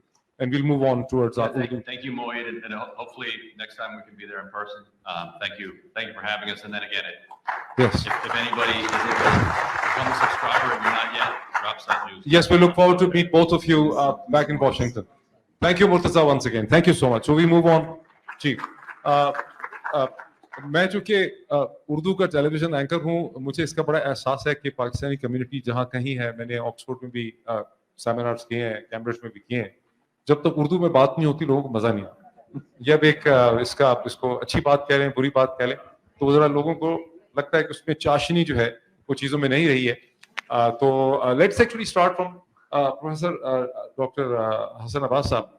मेरा आपसे सीधा सवाल है, आपका बहुत interaction, आपने पाकिस्तान को बाहर से देखा, आपका पुलिसिंग सर्विस से ताल्लुक रहा, सीनियर पुलिस ऑफिसर थे आप, अब जो पुलिस के हालात इस वक्त पाकिस्तान में चल रहे हैं, और लोग पाकिस्तान में ये कहते हैं, हमारे एक जो काउंटर नैरेटिव है वो ये है कि ये तो सब कुछ पाकिस्तान में पहले से हो रहा था, मार्शल आर्ट्स भी आते रहे, मीडिया को भी सप्रेस किया, इमरान खान की हुकूमत में भी कौन सा बहुत अच्छे हालात थे, जो कुछ पाकिस्तान में हुआ है गुज़िश्ता 28-29 महीनों से, क्या ये रिपीटेड रूटीन ही है या कोई ऐसी चीज हो रही है जो नई हो रही है और हम किसी और डायरेक्शन में जा रहे हैं? Thank you very much. First and foremost जो ऑर्गेनाइजर्स हैं उनका शुक्रिया, आपका बहुत शुक्रिया मोईद मुझे बुलाने का, आपने मुझे कॉल किया था, और खासकर आपने शुरू में जो इंट्रोडक्शन दिया दैट मेड इट इजी कि अब we can jump deep into the questions. Thank you. इसके लिए मेरे पास कुछ कितना वक्त है इस जवाब देने के लिए? मुख्तसर में जवाब दूंगा, 5 मिनट ताकि हम इसको, लेकिन आप भी अपने क्वेश्चंस के साथ आप तैयार रहें ताकि आपकी भी पार्टिसिपेशन मैं ले लूं, ताकि आप लोग भी पार्टिसिपेशन हो। पहले एक ले लेंगे, इस तरह से करके हम लेंगे हर साइड से क्वेश्चन। जी बिल्कुल ठीक, 5 minute will be more than enough. देखिए, एक तो मैं इससे शुरू करूंगा, पाकिस्तान का आम जो नैरेटिव है, बेशुमार चीजें हैं जो मुसलसल हैं। मिसाल के तौर पे वो शेर जिस ये माइक करीब कर लिया था, ये ना like this, is this better? ये माइक यूज कर लेंगे। जी, मैं अर्ज कर रहा था कि एक तो पाकिस्तान अब आप लोगों को आवाज आ रही है पीछे बैक पे? चले, excellent, thank you very much, शुक्रिया के साथ दोबारा मैं शुरू करता हूँ बात। और देखिए कुछ चीजें तो लोगों की ज़बान ज़दे आम है, शेर हम सब सुनते हैं बार बार, वो इंतजार था जिसका, ये वो शहर तो नहीं, बार बार उस शहर का जिक्र होता है। या वो मैं पहले भी कुछ लोग आप सुन चुके हैं, दिलावर फिगार का मशहूर शेर है, हालाते हाजरा न सही मुस्तकिल मगर हालाते हाजरा को कई साल हो गए। तो एक ये नैरेटिव था जो मुसलसल चीजों के बारे में, चाहे वो डिक्टेटरशिप वर्सेस डेमोक्रेसी हैं, चाहे वो लैक ऑफ सर्विसेज हैं, चाहे वो ब्यूरोक्रेसी की इनकॉम्पिटेंस हैं, कुछ चीजें तो हैं जो स्टेप बाय स्टेप डिग्रेड हुई है। इसको आप डिनाई नहीं कर सकते कि ये चीजों की डिग्रेडेशन चल रही थी मुसलसल, लेकिन साथ साथ एक पैरेलल एलिमेंट है जो हमेशा से रहा है, रेजिस्टेंस टू पावर पाकिस्तान में हमेशा से रही है। मैं लोगों को मिसाल देता हूं कि पाकिस्तान, अब मैं जहां पढ़ाता हूं मेरे पास पूरी दुनिया से लोग आते हैं हमारे पास, दिफाई ज्यादातर डिफेंस से रिलेटेड, लेकिन आप किसी भी अरब मुल्क की और अफ्रीकन कंट्रीज की भी आप हिस्ट्री उठा के देख लें, जहां मिलिट्री डिक्टेटरशिप आती है वो 30-30 साल रहती है। पाकिस्तान में हिस्टोरिकली ये भी ट्रेंड अप्रिशिएट होना जरूरी है, जब भी ऑथोरिटेरियनिज्म आई है उसके खिलाफ एक कंसिस्टेंट चैलेंज हुआ है। अगर किसी डेमोक्रेटिक पार्टी ने नहीं किया, आप ये टेक अवे नहीं कर सकते कि लोगों के सामने ऑथोरिटेरियनिज्म थी। जुल्फिकार अली भुट्टो को फांसी दी गई, लोगों को उनकी पावर से स्ट्राइक आउट किया गया। इस्कंदर मिर्जा को जब निकाला गया, उनका कुछ कसूर अपना भी था शुरू में, उनको उन्होंने कहा पाकिस्तान में दफन ही नहीं हो सकते। ये ना कहें कि आज से शुरू हुआ, इससे पहले कभी नहीं, पाकिस्तान में ये चीजें चल रही थी, चैलेंज भी मुसलसल हो रहा था। अहम बात यह है कि जो चैलेंज करने वाले हैं उनका ज़ौक़ व शौक या उनकी क्लैरिटी ज्यादा है। That's how I would argue. Ziaul हक को निकाला गया, उस वक्त probably the part of Pakistani establishment was involved. Musharraf had to walk. Ziaul हक को निकाला गया, फारिग कर दिया, अल्लाह के पास भेज दिया। नहीं, वो तो अल्लाह ने की मेहरबानी अलग से हुई, लेकिन जो ज़ियाउल हक के आखिरी दिन थे, ज़ियाउल हक के आखिरी दिन खासे मुश्किल में थे। उनके अब एक नई किताब आ रही है, बहुत शाहिद जावेद बरकी साहब की, कि ज़ियाउल हक ने आखिरी दिन में क्या किया, एक अलग पूरा मौजू है। But I will come. नहीं, लेकिन आपका ख्याल है कि इस मुल्क के लोगों ने ज़ियाउल हक को अल्लाह के पास भेजा, कि वहां के लोगों ने? नहीं, तो पाकिस्तान के लोगों ने भी कुछ रोल प्ले किया उसमें, अंदर के पाकिस्तान के जितने लोग थे। ठीक। द पॉइंट इज, एक तो इस चीज को ज़हन में रखें, दूसरी बात ये कि पाकिस्तान की जो रियलिटी है वो एज ए रेंटियर स्टेट हमेशा से। ये IMF का जो परसों $7 बिलियन मिले, ये पता नहीं, मुझे अंदाजा नहीं, इकोनॉमिस्ट कोई दोस्त है तो वो पहले बेहतर बताएंगे, नदीम शायद जानते हो। ये आपने $90 बिलियन देने 3 साल के अंदर, ये $7 बिलियन कहां तक लेके चलेंगे आपको? लेकिन ये 47th time, if I remember correctly, जब आपने IMF से पैसे नहीं 47 नहीं, 25th। अच्छा, लेकिन शायद कुछ छोटी चीजें मैंने बार डॉन में पढ़ा। The point is, repeatedly you go back to countries to ask money. तो ये चीजें तो नई नहीं है, ये चीजें तो हो रही हैं। जो नया है वो ये है कि the realization among the ordinary people कि जनाब you can not continue to do this again and again. और उसकी वजह यह है कि आपका यूथ, और मैं अगर इस अपने 2 मिनट जो रह गए हैं, पहले 5 मिनट, सिर्फ मैं कुछ फैक्ट्स आपको बताऊं पाकिस्तान के, और ये वेल नोन चीजें, why you seeing this difference जो रेजिस्टेंस वाला है, उसकी वजह यह है कि पाकिस्तान के 2/3 जो आबादी है वो 30 साल से कम है। पाकिस्तान के जो 1/3 लोग हैं वो टीन्स में, पूरी पॉपुलेशन के 60 मिलियन पीपल, उनमें से 25 मिलियन बच्चे आज तक स्कूल नहीं गए। लेकिन उनके हाथ में फोन है जो उनको पूरी दुनिया से रोशनास कराता है। Now those who don't have anything, जिसको हम हैव नॉट्स कहते हैं, they also access to have what the haves have, उनके सामने नजर आ रहा है। तो जो डिस्क्रिपेंसी और इनइक्वालिटी है, ये जो लैक ऑफ राइट्स हैं, उनको नजर आ रहे हैं। ये चीज भी तब्दीली के जुमरे में आती है। और मैं एक सिर्फ शुरू में जिक्र करूंगा रेंटियर स्टेट का।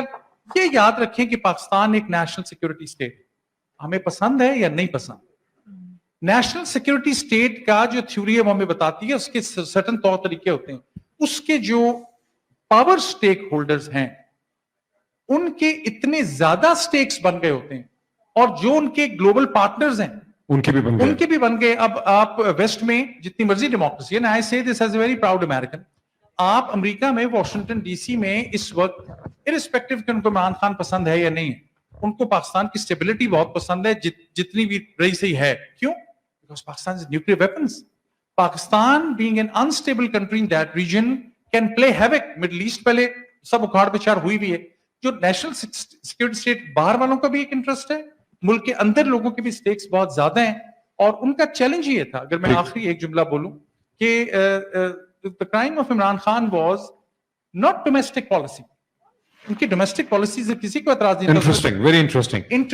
इमरान खान का मसला डोमेस्टिक, क्योंकि लोग बहुत सुनना, फिर इमरान खान का जो रजीम चेंज है उसके पीछे डोमेस्टिक पॉलिसी की इश्यूज को बताया तो बहुत क्या, लेकिन डोमेस्टिक पॉलिसी इशू नहीं था. तमाम मामला जो है वो एक्सटर्नल वर्ल्ड के साथ उसके मामला थे. अपने क्वेश्चंस तैयार रखिए, हम आपको इसमें इन्वॉल्व करते हैं. जी professor Hussain, what went wrong, Imran Khan के साथ क्या हुआ, what went wrong, right? Lot actually. Thank you for inviting me over. मैं थोड़ा सा जरा टेम्पो चेंज करूंगा, and I'm glad के Professor Hassan Abbas is with me on the panel, and a barrister and somebody from the media background.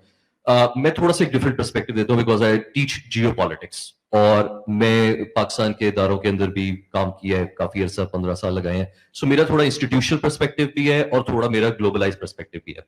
देखिए, ग्रामची का एक coat है जो कि आजकल चल रहा है, पाकिस्तान में भी चल रहा है, वो ये है कि the old is dying and the new is yet to be born. It is the time for monsters. Basically कहने का मतलब ये है कि जो पुराना जमाना था वो खत्म होने को आया है और नया जमाना भी उभर के आया नहीं है. और इस टाइम के ऊपर जो क्रिटिकल जंक्चर है, वहां पे फसाद भी है, वहां पे आपके डीमंस भी हैं, और वहां पे सारे मॉन्स्टर्स हैं. Now I will give you one data point two explain कि ये जो चेंज है आपकी, इसके पीछे रियलिटी में पॉलिसी सेक्टर में जो आप अभी केओस देख रहे हैं, जो तबाही देख रहे हैं, उसका रीजन क्या है?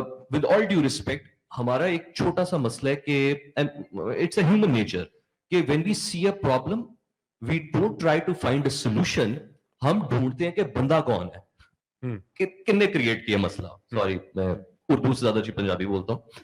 तो प्रॉब्लम ये आई थी कि we try to find heads and individuals to explain कि पाकिस्तान के साथ आज जो हो रहा है उसके पीछे एक्स वाई जी. एक्स चेंज होता है, उम्मीद लगती है कि जी वाई ठीक कर देगा, वाई भी वही निकलता है, वाई चला जाता है तो उम्मीद होती है कि जी ठीक कर देगा. ठीक है, ये प्रॉब्लम एक्स वाई जी की है, मगर उससे ज्यादा एक और बड़ी प्रॉब्लम है जिसके ऊपर मैं आना चाह रहा हूं. The very concept of state and society जिसमें अभी हम हैं, वो 1642 वेस्टफेलियन ऑर्डर की बनी हुई है. 1648 sorry. Mind my dates. Westphalian order के अंदर जो इस वक्त स्टेट है वो चल नहीं सकती, और उसकी मैं एक छोटी सी आपको डेटा बताता हूं. 2010 के अंदर I started working in the government of Pakistan, और 2022 तक मैंने काम किया. 1990s के अंदर पाकिस्तान में एक टीवी चैनल था जो कि आपका आता था, घंटे की न्यूज आती थी और उसके बाद बंद हो जाता था. आपने स्विच ऑन किया, स्विच ऑफ किया, बैक्ड बाय द स्टेट, एक चैनल. 2010 के अंदर 10 साल आगे आप कर लें, अब आपके 150 प्राइवेट न्यूज चैनल्स हैं. chaos of information, 24 घंटे चल रहे. all of a sudden the state and the government realize कि यार ये हमारे हाथ से पावर निकल गई है.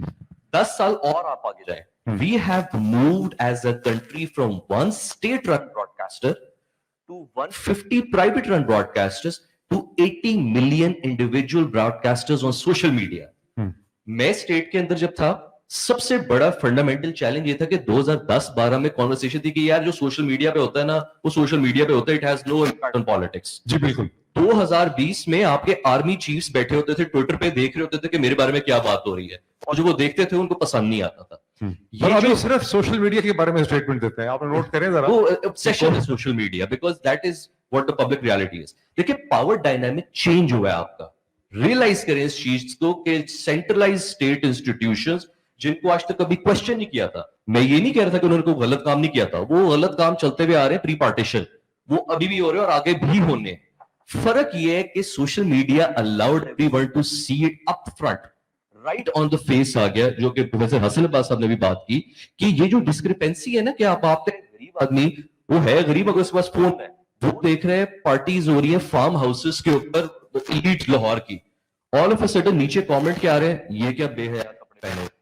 तो वो एक जो डिस्क्रिपेंसी है, द वर्ल्ड्स जो थे ना सेपरेट, वो आपके मर्ज हो गए. One last point on this, और वो ये कि the state as we know it is not collapsing and will not collapse, it has already collapsed.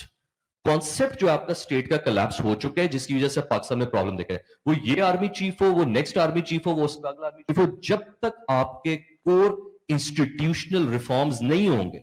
हमने कॉलोनियल एरा की अभी तक गवर्नमेंट लगाई हुई, सेक्शन 144 लगाते हैं, कॉलोनियल एरा का है वो. As long as you're not ready to undertake core critical reform, जो मर्जी आपका लीडर आ जाए, जो मर्जी पॉलिटिकल पार्टी आ जाए, जो मर्जी आर्मी चीफ आ जाए, things are going to remain the same. That explains, in my opinion, the exact crisis. And I would love to talk at later stage about how do we get out of this. ये बड़ी इन्होंने कि mic आपका थोड़ा सा खराब हो रहा है, अगर इसको कोई ठीक करते. जितने भी गवर्नमेंट के अंदर हैं सिवाय फौज के, सब की सब करप्ट. और फौज सवाई फौज सब करप्ट है. इवन सवाई फौज के. ये मुझे शक ये है कि जो प्रोफेसर हुसैन नदीम ने कहा है कि स्टेट इज नॉट अबाउट, मैं आता हूं आपकी तरफ, मैं क्वेश्चन लेना शुरू करता हूं, कि state is not about to collapse, the state has already collapsed. अब ये जो है ना, ये बड़ा तशरीह मांगती है चीज. आप में से कोई सवाल पूछेगा तो ये ऐसा लगता है कि किसी ने एक रिटोरिकल किस्म की बात कर दी है. रियासत तो खड़ी है, फौज भी है, इदारे भी हैं, पुलिस भी है, डिस्ट्रिक्ट मैनेजमेंट है, डीसी है, सब कुछ है, अदालतें. तो फिर इन्होंने ये क्यों कह दिया है कि स्टेट खत्म हो नहीं रही, पाकिस्तान में रियासत जो है वो खत्म हो चुकी है? आपने इसको सवाल पूछेंगे तो मैं भी इसको एक्सप्लेन करूंगा. Let's start taking the questions. जी प्लीज, आप अगर खड़े होकर क्वेश्चन पूछिए जी प्लीज. जी प्लीज. जी. Assalamu alaikum. Thank you for the great work. First of all, really appreciate it. Thank you. My name is Ali Gulzari. I'm an international. Ali tax- Gulzari. जी. जी Ali Gulzari sir. I'm an international tax analyst and CPA. The question is that. Question किससे है आपका? Everyone. Anyone. Anyone. There is an impression कि हो सकता है कि it's in the best interest of United States for Pakistan not to succeed. It might be due to a proxy to get in line with India. It could be for any other reason. So if the answer is yes, that it's not in the best interest of US government for Pakistani government to succeed, or the Pakistani state as to succeed, number one, is that true? Number two, if it is true, what is the solution? Is it lobbying like you talked about, or what is the solution for that? Thank you. Interesting question. Gulzari साहब एक दफा नाम फिर बताइए अपना. अली गुलजारी. अली गुलजारी साहब का मेरा ख्याल है ये चूंकि सबसे ज्यादा इंसाइडर आप हैं, आप दोनों इंसाइडर्स हैं यहाँ के सिस्टम के. आपने बहुत अरसा गुजारा इस पूरे सिस्टम में, एजेंसीज के अंदर भी आपके बहुत लोग दोस्तों से. पर क्या फीलिंग है आपकी इसके बारे में?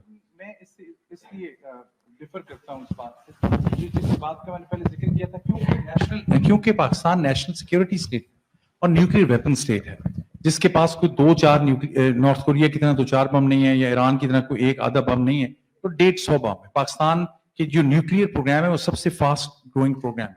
ये किसी भी वेस्टर्न कैपिटल के, अमेरिका समेत, ये इंटरेस्ट में नहीं है, because then that things will go out of hand completely. तो ये एक बात तो तय है. अगर दूसरी बात अगर ऐसी होती तो IMF वगैरह की तरफ से ना होता. चाइना भी आपको पैसे देने को तैयार है, UAE के पास आप रोजाना जाते हैं, सऊदियों के पास जाते हैं. हाँ, अगर आप ये एक्सपेक्ट करें कि अगले आपको कोई नए जॉगर पहना के भागने की तैयारी कराएंगे, कहेंगे भाग और इस रेस में सबसे आगे चले जाओ और पाकिस्तान को कामयाब बना दो, ऐसी मोहब्बत पाकिस्तान से बाहर से कोई भी नहीं करेगा. ना पाकिस्तान को तवक्को करनी चाहिए. पाकिस्तान को गिरने नहीं देंगे, लेकिन खड़ा करके भगाएंगे और चलाएंगे भी नहीं. वो पाकिस्तान को खुद ही चलना होगा. तो ये बाहर वाले आर्गुमेंट को, with all the due respect, I don't believe. Professor Hussain, इसमें थोड़ा सा मैं ऐड कर दूं गुलजारी साहब के क्वेश्चन में, जिन्होंने हिंदुस्तान का भी रेफरेंस दिया. देखिए, एक पैल्पेबल डिजायर तो गुज़िश्ता 8-10 बरस से है कि अगर आपने चीन की ताकत को कन्फ्रंट करना है, चीन का जो ईस्टर्न हेमिस्फीयर है, सी बोर्ड है, वहां पर तो वेस्ट ने पूरा अलायंस सिस्टम खड़ा किया हुआ है, ठीक है, pivot to Asia and whatever. चीन का जो वेस्टर्न साइड है उसमें जो सबसे फ्रेंडली ताकतवर रियासत है वो पाकिस्तान की. पाकिस्तान की एक्सेस और पाकिस्तान की ताकत चीन की ताकत को मल्टीप्लाई करती है. फॉर इंस्टेंस, गलवान हाइट के ऊपर जब कॉन्टेस्टेशन हुई 2020 में और हिंदुस्तान को ह्यूमिलिएशन का सामना करना पड़ा, तो इंडियन आर्गुमेंट जो अखबारों में छपा और जो उन्होंने अमेरिकन को कहा, और आप इससे वाकिफ हैं नेशनल डिफेंस यूनिवर्सिटी में, उन्होंने कहा कि हम तो 2 न्यूक्लियर स्टेट्स के दरमियान में फंस गए. एक साइड पे चाइना है, एक साइड पे पाकिस्तान है. और मैं चूंकि वहां पर था इस्लामाबाद में, तो इंडियन जो डिप्लोमेट्स हैं और जो ब्रिटिश और अमेरिकन डिप्लोमेट्स हैं, उनकी ये बात भी थी कि पाकिस्तान में जनरल बाजवा जो है वो हिंदुस्तान के साथ पीस करना चाहते हैं, लेकिन इमरान खान उसके रास्ते में रुकावट है. फॉर्चुनेटली आप भी उस टाइम में वहां थे. तो वो जो गुलजारी साहब का क्वेश्चन है उस पर इस हिसाब से भी जरा कमेंट कीजिए कि यस, पाकिस्तान में कयास तो नहीं वो मांगते, नहीं चाहते कि कयास हो, लेकिन पाकिस्तान की जो नेचर एंड डायरेक्शन ऑफ उसकी फॉरेन पॉलिसी है पाकिस्तान की फॉरेन पॉलिसी में तो तब्दीली चाहते हैं ना, वो पाकिस्तान की, वो तो चाहते हैं कि पाकिस्तान और इंडिया के दरमियान एक कोऑपरेटिव फ्रेमवर्क डेवलप कर जाए, जिसको पाकिस्तान की मिलिट्री कुछ साल पहले तक इंडियन हेजेमनी कहती थी. अब इस पे कमेंट. So, इसमें एक छोटी सी मैं देखिए एक चीज होती है जो बाहर से देख रहे होते हैं उसका एक बड़ा डिफरेंट एंगल नजर आता है. And when you are inside the state institution systems, आपकी जब नेगोशिएशंस हो रही होती है अमेरिकन के साथ, चाइनीज के साथ, वो एक बहुत डिफरेंट लेवल पे होती है और उसकी कॉन्वर्सेशंस डिफरेंट होती है. इस वक्त यूएस इलेक्शंस आपका चल रहा है. दुनिया की शायद ही कोई ऐसी पावर है इंक्लूडिंग ईरान, ईयू, पाकिस्तान, जो कि इधर इन्फ्लुएंस करने की कोशिश नहीं कर रही. Everyone wants to influence the US election. Everyone wants to influence every election. So ये इसमें कोई वो नहीं चीज के unusual. जहां पे countries को मौका मिलता है, bigger countries they try to influence smaller countries' policies. Smaller countries try to influence the bigger countries' foreign policies. Pakistan भी तो कर रहे होते हैं ना, पाकिस्तान भी यहाँ पे आपकी influence करने की कोशिश. So इसमें कोई unusual चीज नहीं है. Now question is कि आप उसको किस लेंस से देखते हैं. हमारा जो लेंस है वो, और मैं गलत नहीं कह रहा कि वो लेंस है, वो है एक कंस्पिरेटोरियल लेंस. नहीं, लेकिन इमरान खान का जो रेजिम चेंज ऑपरेशन है उसको भी तो आपको दरमियान में देखना पड़ेगा. So I'll be more upfront on that. देखिए इंटरेस्ट डेफिनेटली था यहाँ पे कि he is not one of the best persons that they want to engage with. वो बड़ा क्लियर कट जब बाइडेन एडमिनिस्ट्रेशन आई है, अंडर द ट्रम्प एडमिनिस्ट्रेशन हालात बहुत अच्छे थे. Between the two, the Prime Minister and the President, things were very well. And I was there in the government at that time. So we know it firsthand. The Biden administration comes in with its own preconceived notions and its own ideology. So वहां पर आपको नजर आ गया कि cold हो रहा है and things are not going well. But there are also local level interests as well. So local ये नहीं था कि local किसी का interest नहीं था. Local को भी चाबी मिली, उनके भी interest थे. So ये जो merger of local and global होता है, उसमें आपकी कभी global ज्यादा आपका आ जाता है, कभी local आ जाता है. And that is how the politics work. I mean, we have to accept this thing. इसमें कोई second opinion नहीं है, ना कोई और तरीके से ये चीज चल सकती है आपकी. ठीक है, चले जी, यहाँ से मैं सही है, हम इसको जी क्विकली मैं अच्छा, अब ऐसा होता है कि आप लोग हाथ करके फिर नीचे कर लेते हैं, वो पर आप थोड़ा खड़ा ही रखें हाथ ताकि मुझे पता चले. जी जी जी, एक दो क्वेश्चन लेते हैं जी, यहाँ से ले लें इनसे, सर से. मैं एक सेकंड क्वेश्चन भी लूंगा साथी जी, please quickly. My name is Hafiz Qazi. I'm a radiologist here in Orlando. ठीक है. We are focusing on big countries, power politics. This country influenced the other country. And what do you say about the people of Pakistan as a nation, a corrupt nation, liars, from Patwari to the highest officer, bribery? The nation of Pakistan is sinking. It's the nation's fault to let the army come for 77 years, to have dictators come for 77 years, control the media. It's nation's fault. What can you do to make the nation a real nation? Imran Khan is trying, but he is somewhat successful, but I don't think as much. So do you have any ideas how to make the nation of Pakistan to become a nation? It's a good question. not Big a applause. corrupt nation? जी doctor sahib, आपका नाम दोबारा बताएं. Hafeez Qazi. Doctor Hafeez Qazi ji, बहुत अच्छा सवाल. अच्छा, मैं एक और क्वेश्चन क्विकली ले लूं. एक तो पाकिस्तानी नेशन और इसमें जो भी इसको जवाब देना चाहे. जी जी, यहाँ पे जी बहुत मुसलसल हाथ हिला रहे हैं. वहां पे अगर उनके पास माइक पहुंचे. Which one you want? Let me know. जी जी, वो मैं तो मेरी कोई चॉइसेस नहीं है उसमें, वो जिसको आप दे सकते हैं फौरी तौर वो दी. I think he's first. चले जी, फिर आपकी सर हाथ रखिएगा जी, प्लीज. जी सर जी, आपका जी. अस्सलाम वालेकुम जी. मेरा इंट्रोडक्शन भी काफी लंबा है. आप एक जुमले में तो बताएं. ओके, और कमेंट्स भी हैं और क्वेश्चंस भी हैं. ठीक है.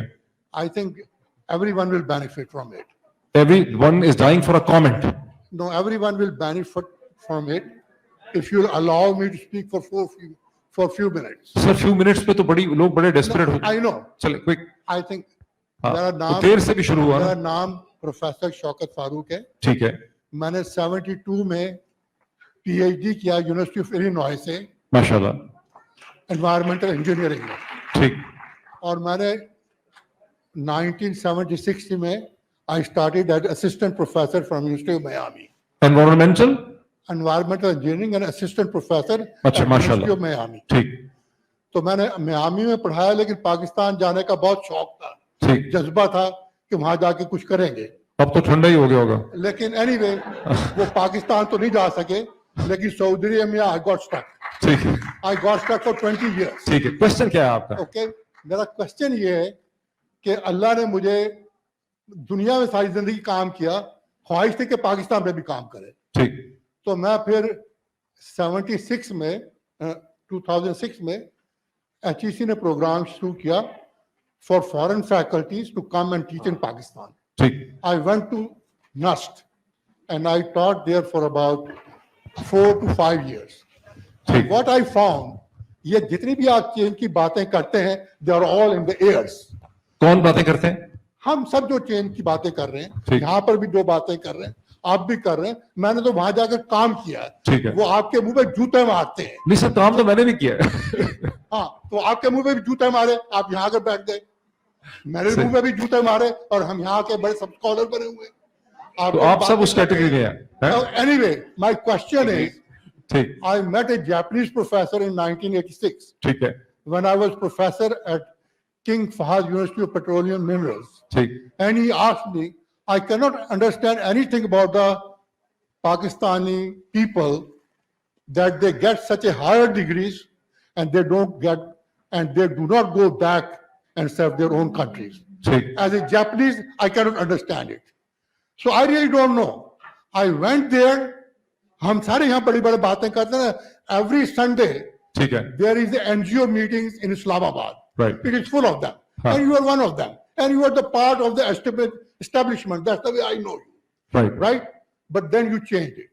Whatever changed you, I don't know. अच्छा, ये भी चलो मैं एक्सप्लेन करता हूँ. मुझे कह रहे हैं? हाँ, आप. अच्छा, चलो ठीक. I'll explain that. Yeah, you are the part of establishment. But you have changed it. Part of question is, no, please. मैंने मैं इसको respond. No, we all want to learn.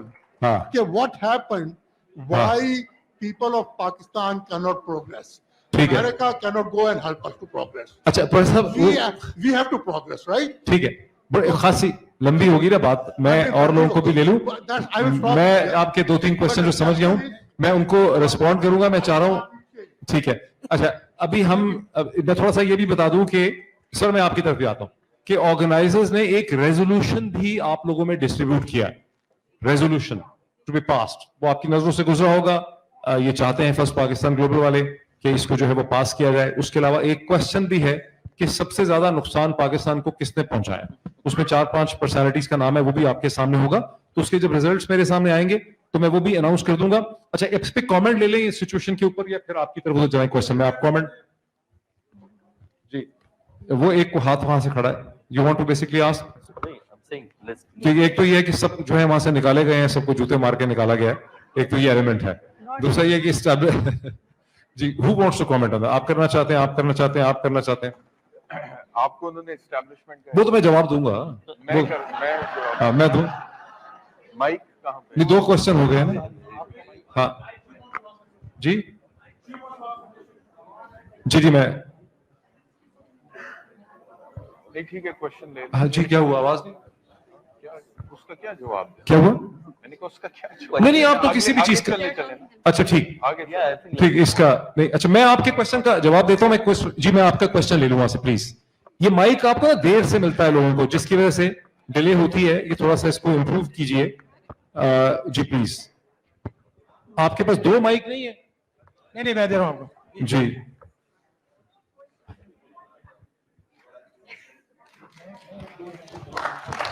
Thank you sir. Thank you sir. बड़ी intellectual गुफ्तगू हो गई है. जी जी. To touch the ground zero now. थोड़ा सा आप अवामी बनाना चाहते हैं? जी नहीं, ground zero. I want to touch the ground zero. My name is Ejaz. I am civil engineer from UET Lahore. Right. And I've done too many things, so don't worry about it. ठीक है. I have no question because nobody can answer any question. ठीक है. I have couple of comments. One is grievous. Sir couple ना करें बस sir. 1-2 कर दें sir. One is grievous, one is light. ठीक. So the light is first one. जो हमारा मीडिया है, मुझे बड़ा उस पे media, social media, I don't like the way they don't use the keyword. जैसे हमारे इमरान रियाज भी जब बात करता है तो कहता है कि पीटीआई के वर्कर को रोक लिया, पीटीआई के वर्कर पहुंच गए. व्हाई डोंट दे से पाकिस्तानी अवाम पहुंच गए? जी जी. अवाम आ गए. व्हाई डोंट दे से अवाम? जैसे मैं ये डिफरेंस पे बड़ा जुल्म हुआ, पीटीआई पे बड़ा जुल्म हुआ, अवाम पे जुल्म. मैंने दर्जनों वीलॉग्स में ये डिफरेंशिएट किया है कि ये पाकिस्तान के लोग हैं اور خاص کر کے جو پاکستانی امریکن ہیں ان کو پی ٹی آئی کہنا جو ہے وہ تو بالکل ہی فضول اور بیسود آرگومنٹ ہے. ان میں سے کتنے لوگ آپ میں سے جو ہے کوئی پی ٹی آئی کے کارڈ کیرنگ ممبر ہیں, یا آپ لوگوں کو پی ٹی آئی سے کوئی فائدہ پہنچنا ہے, یا آپ لوگوں کو پاکستان جا کے ان سے عہدہ حاصل کرنا ہے؟ بالکل غلط بات, آپ بالکل صحیح کہہ رہے ہیں. آگے چلیں. سر, بیرسٹر احتشام کو موقع نہیں ملا بات کرنے کا. جی جی. I have a question kind of comments کہ اس کو یہ نہ کہیں کہ یہ لا میں نہیں ہے, یہ آئین میں نہیں ہے, یہ ایسا ہو نہیں سکتا, یہ وہ, کیونکہ ہمارے ملک میں یہ بنانا ریپبلک, ہمارے banana republic, there is no law, there is no, ان کا جو دل چاہتا ہے آئین پاس کرتے ہیں, جو دل چاہتا ہے کرتے ہیں. تو why don't keep KP کے گورنمنٹ pass a bill کہ جتنے بھی کور کمانڈرز ہیں KPK کے, they should come under chief minister. یہ کیسے بنائیں گے وہ؟ آپ بنائیں نا, آپ پاس دا, it will have some impact, چاہے غلط ہو عمل ہو یا نہ ہو, it will have its impact, just do it. اچھا چلیں اجازت صاحب. جی جی بیرسٹر صاحب. اچھا بہت شکریہ. ایک تو ہیومن رائٹس پہ تو بات ہی نہیں ہو رہی نا, ہیومن رائٹس پہ بھی بات ہو جائے. جی جی جی. Please, thank you. ایک تو سب سے پہلے میرے خیال میں ایز اے نیشن ہمارا جو تھاٹ پروسیس ہے نا وہ تھوڑا سا ڈسرپٹیو ہے, اس میں کہیں کیوس ہے. اور جب کبھی میں اس طرح کراؤڈز میں آ کر بیٹھتا ہوں اور گفتگو کرتا ہوں, اور اس سے پہلے بھی بہت سارے مواقع میں گیا ہوں, تو وہاں پہ لوگ جب اپنی اپنی زبان بولتے ہیں, اپنے اپنے بیک گراؤنڈ سے آتے ہیں, بات کرتے ہیں, ایکسپیکٹ کرتے ہیں, میڈیا کے اوپر انگلی اٹھاتے ہیں, میڈیا کو کچھ نہیں پتا, میڈیا کچھ نہیں جانتا, میڈیا یہ نہیں کرتا, میڈیا وہ نہیں کرتا. Just for a single day, step into the shoes of a media person. Monday to Thursday, 4 دن آپ ڈاکٹر موئید پیرزادہ کی طرح لائیو جائیں ٹیلی ویژن چینل سیٹ پہ بیٹھ کے, اور اس کے بعد وہاں پہ جب آپ پتہ ہے آپ کو کہ یہاں پہ پوری اسٹیبلشمنٹ بھی سن رہی ہے, گورنمنٹ بھی سن رہی ہے, بیوروکریسی بھی سن رہی ہے, انٹرنیشنل اسٹیبلشمنٹ بھی سن رہی ہے, اور اب یہ میں کہوں گا تو وہ گٹس وہاں پر جب آپ بولیں گے نا پھر آپ کو پتہ لگے گا کہ میڈیا پرسن کیا کرتا ہے. نمبر 1. مولویوں کو بھول گئے آپ, جی مذہبی علماء کو بھول گئے آپ. جی مذہبی علماء سب سے زیادہ. تو پہلی بات, اور دوسرا مطلب کہ تنقید کرنا تو بہت ہی آسان ہے نا, دنیا کا آسان ترین کام ہے کسی دوسرے کے اوپر تنقید کرنا, لیکن خود کچھ کرنا بہت زیادہ مشکل ہوتا ہے. مثال کے طور پہ یہ جو صاحب یہاں پر بیٹھے ہیں, ان کی بہت عزت احترام ہے ان کی عمر کی وجہ سے, لیکن جب انہوں نے اپنے فرتے جذبات میں ڈاکٹر موئید پیرزادہ کو کہا you are part of the establishment, تو مجھے تو لٹرلی لگا that he is part of the establishment, کیونکہ ہمیں یہ لگتا ہے کہ اسٹیبلشمنٹ یہ اس طرح کے جو ایونٹس ہوتے ہیں جہاں پر لوگ اکٹھے ہوتے ہیں, خود سے ایک انیشیٹو لیتے ہیں کہ how to bring about a social change in Pakistan, how to make a difference, rule of law کو کیسے ریسٹور کرنا ہے, عمران خان کے ساتھ زیادتی ہو رہی ہے وہ کیوں ہو رہی ہے اور کیسے ختم ہوگی, ہمارے بچوں کا کوئی مستقبل نہیں ہے پاکستان میں. امریکہ میں ہم کہہ رہے ہیں کہ جی یہاں پر دیکھیں نا, انہوں نے کہا کہ آپ جوتے کھا کر ادھر آ کر بیٹھے ہیں اور سب کو اس کے اندر کر دیا. بات یہ ہے کہ جوتے کھانے والے کو شرم آنی چاہیے یا جوتے مارنے والے کو شرم آنی چاہیے؟ بالکل صحیح, بگ اپلاؤز. ٹھیک ہے. تو جو قانون کے خلاف جا کے, اخلاقیات کے خلاف جا کے, مذہب کے خلاف جا کے, انسانیت کے خلاف جا کے جوتا اٹھاتا ہے اور پھر مارتا ہے اور کوئی لحاظ نہیں کرتا اور اسے کوئی شرم نہیں ہے, اس کو شرم آنی چاہیے. He is part of the problem, not the person جس کو جوتے پڑ رہے ہیں اور وہ وہاں سے نکل کے کہیں اور آ کے بیٹھ کے عزت کی زندگی گزارنا چاہ رہے ہیں. پہلی بات. دوسری بات یہ ہے کہ آپ دیکھیے کہ پاکستان میں یہاں پہ بات ہو رہی ہے, ابھی پروفیسر صاحب نے بھی کہا کہ چیزیں بہت پہلے سے پاکستان میں خراب ہو گئی تھی. I 100% agree. مولوی تمیز الدین کا کیس 1955 میں when the Governor General dissolved the Constituent Assembly 1955 میں ہو گیا. 1956 میں ایوب خان کے مارشل لا کو لیجیٹیمائز اس وقت کی سپریم کورٹ نے کر دیا تھا. لیکن جو اب ہو رہا ہے نا پاکستان میں, مطلب کہ دیکھیں اپس اینڈ ڈاؤنز آتے ہیں, معاشرے آگے جاتے ہیں, پیچھے جاتے ہیں, عروج و زوال کی داستان ہوتی ہے کوئی بھی ہیومن سوسائٹی. لیکن ابھی جو کچھ ہو رہا ہے نا پاکستان میں, جیسے کہ میں نے پہلے یہ کہا کہ یہ انپریسیڈنٹڈ ہے, ایسے کبھی نہیں ہوا حضور.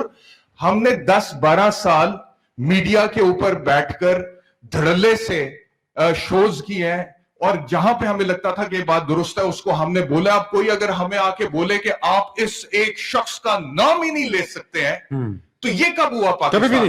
یہ جنرل ضیاء کے زمانے میں نہیں ہوا, مشرف کے زمانے میں تو بلکہ بالکل ہی نہیں ہوا, اور ایوب کے زمانے میں بھی ایسا نہیں تھا. ٹھیک ہے.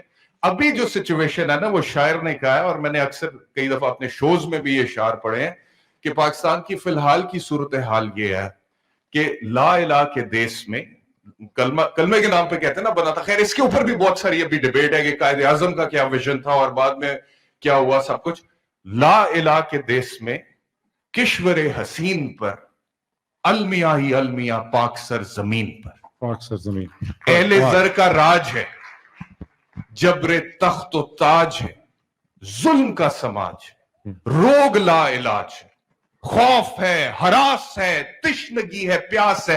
یہ خوف نہیں تھا کبھی پہلے, کبھی اس طرح کا میڈیا کے اوپر کریک ڈاؤن نہیں ہوا تھا کہ ڈاکٹر موئید پیرزادہ کا مطلب کہ کیا ان کو کیا تھا کہ وہ وہاں سے اپنا ایک فلورشنگ کیریئر چھوڑ کے آ کے امریکہ میں یہاں پر آ کر اسکریچ سے دوبارہ شروع کریں اور پرائم ٹائم جو ہے اس کو کرتے ہوئے اس کے بعد یوٹیوب پہ آ کے اپنے ویلاگز کریں.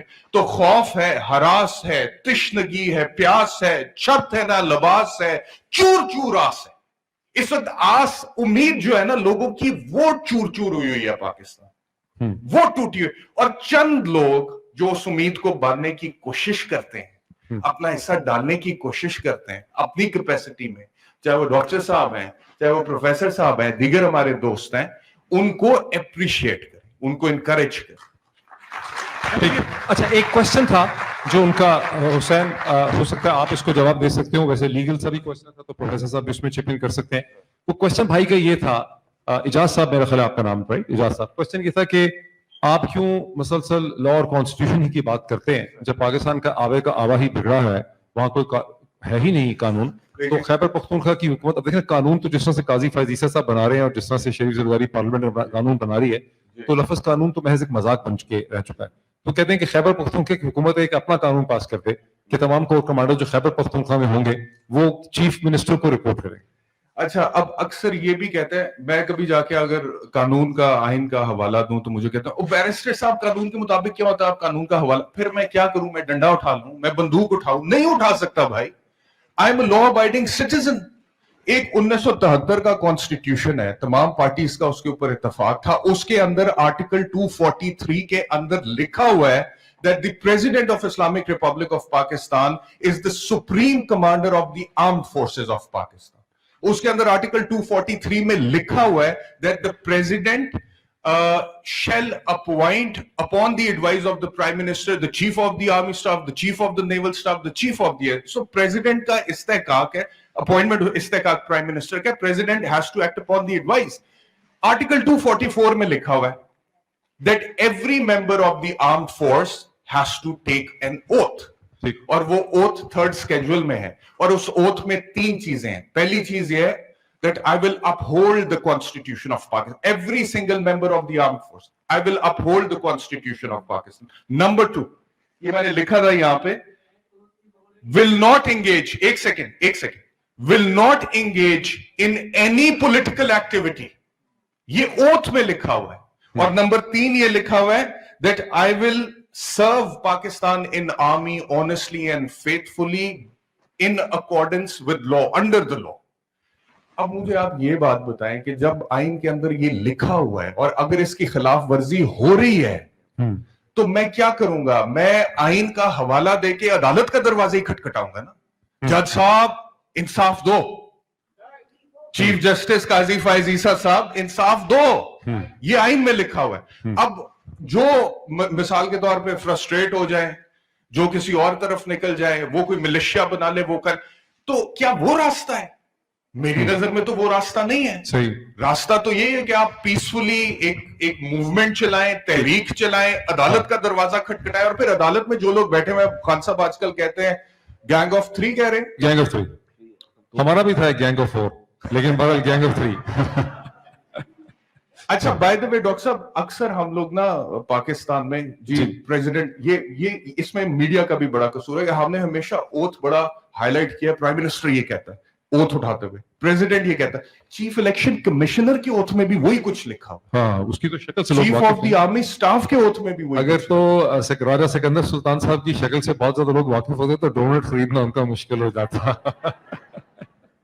اچھا میں آپ کی طرف ایک کوشچن, آپ کس کے پاس ہے مائک, آپ دے دیجیے تاکہ ہم لے لیں. میں آپ کی 2 چیزوں کا, ایک اسٹیبلشمنٹ والا ہوتی کیا ہے میں آپ کی مدد سے, اور سیکنڈلی جو آپ نے سوال پوچھا کہ کیوں سی ایم خیبر پختونخوا کر سکتا ہے کور کمانڈر کو اپنے نیچے, جی بتائیں.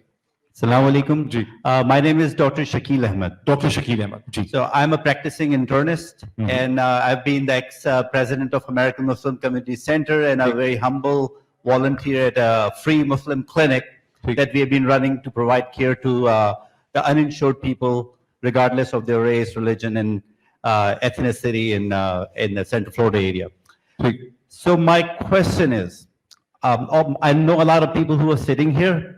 The most of them are very successful, mashallah. They're Pakistani. They are the highlight of this society in their own capacity. But unfortunately, every successful people that you see, they are in a bubble. In that little bubble, we get emotional in the meetings like this, or when we see your post on the social media, and when we just get wired up and see, what can we do about it? Let's do this. Let's bring Imran Khan back, and then we go, and then bubble settles down, and then we are back to our normal life, trying to just look at our own self, back again, and old family. My question is, what can we do, especially to Dr. Hassan, since you are an insider, I heard, what can we do on a collective basis to make a change? Because when we are successful in our own capacity, then as a force, collectively, we are forced to reckon. We can make a change. We can change the policy. So my question is, what would your advice be for us on a collective basis for us to be making that change? Because I think if the change starts from here, then we can do it. Dr. Shakil, बहुत शुक्रिया जी. And my second question and the correction is, you, Ehtesham sahab, very well respected. Thank you for beautiful comments. I was a medical student in 1991 in Karachi. I have seen the young people who were shot by rangers point blank on their chest, and I could not count the bodies of the people coming in the emergency room and civil hospital. There were numbers of it. They were not. It is not unprecedented what's happening now. It has happened before. But it happened to a very small section of, we call it a small Karachi, so people forget about it. But that has happened, and now it has been conquered. So just a little Balochistan में होता रहा, फाटा में जो कुछ हुआ, air force को use किया गया, कराची में जो कुछ हुआ, अंदरूनी सिंध में जो कुछ हुआ, अब चूंकि पंजाब में हो रहा है, खैबर पख्तूनख्वा के मेन स्ट्रीम में हो रहा है, इसलिए हमें ज्यादा शिद्दत से नजर आ रहा है. जी, आपके कमेंट्स. जी मुख्तसर. डॉक्टर, आपको भी जंप इन करना पड़ेगा किसी चीज पे कमेंट करने के लिए. जी डॉक्टर ज़ैनब जी.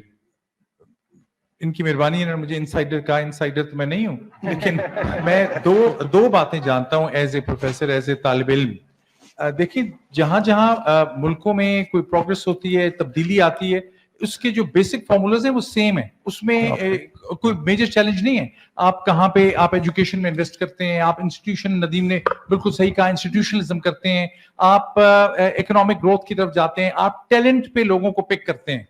आप पाकिस्तान में जिस तरह या बहुत से डेवलपिंग ममालिक में आपके सब ओहदे सिफारिश की बिना पे मिलते हैं, कॉन्ट्रैक्ट्स की बेस पे मिलते हैं, हर वक्त आप कोई सिफारिश ढूंढ रहे होते हैं. ऐसे नहीं होता. लेकिन असल कोड ये होता है कि सीक्वेंस क्या होगी. यानी आज पाकिस्तान जहां खड़ा है, हमें भी पता चल गया नेशनल सिक्योरिटी स्टेट है, वो एक चैलेंज है, करप्शन दूसरा स्टेज है, द न्यू जनरेशन है, उसको भी डायरेक्शन मिलनी है, जैसे नदीम ने कहा. कहां से शुरू करेंगे? मेरा जवाब उसमें ये होगा, जिसपे सोच सब मिलकर सोचें. मेरे जरूरी नहीं है कि मेरा जवाब दुरुस्त हो.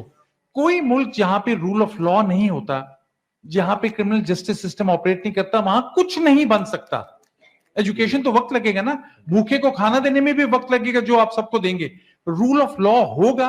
अगर आप रूल ऑफ लॉ के सिस्टम में, और मुझे इसमें कोई झिझक नहीं है कहने पे, जिस कैलिबर के शख्सियत को आपने चीफ जस्टिस ऑफ पाकिस्तान बना दिए, दूसरे शहर के दूसरे हिस्से के बारे में क्या आप दैट्स नहीं, उनकी भी बात भी होगी, लेकिन आपका रूल ऑफ लॉ सिस्टम के ऊपर आपके कॉन्स्टिट्यूशन पे जो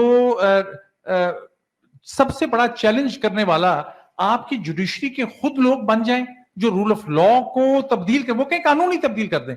दैट इज अ चैलेंज. आपको इस वक्त जो भी स्टेप बाय स्टेप को ईंट छोटी सी रखनी होगी, आपको रूल ऑफ लॉ के लिए रखनी होगी. Rule of law will then automatically lead to things जहां पे आप सब लोगों के सही राइट्स पहुंचा सकेंगे, जहां पे पुलिस को अकाउंटेबल कर सकेंगे. पुलिस पे जब मौका मिलेगा मैं जरूर बात करूंगा, being a former police officer, क्योंकि मुझे बड़ी जो शर्मिंदगी अब हो रहा है पुलिस के हालात। जो पुलिस कर रही है इस पे। लेकिन rule of law, my one liner is rule of law.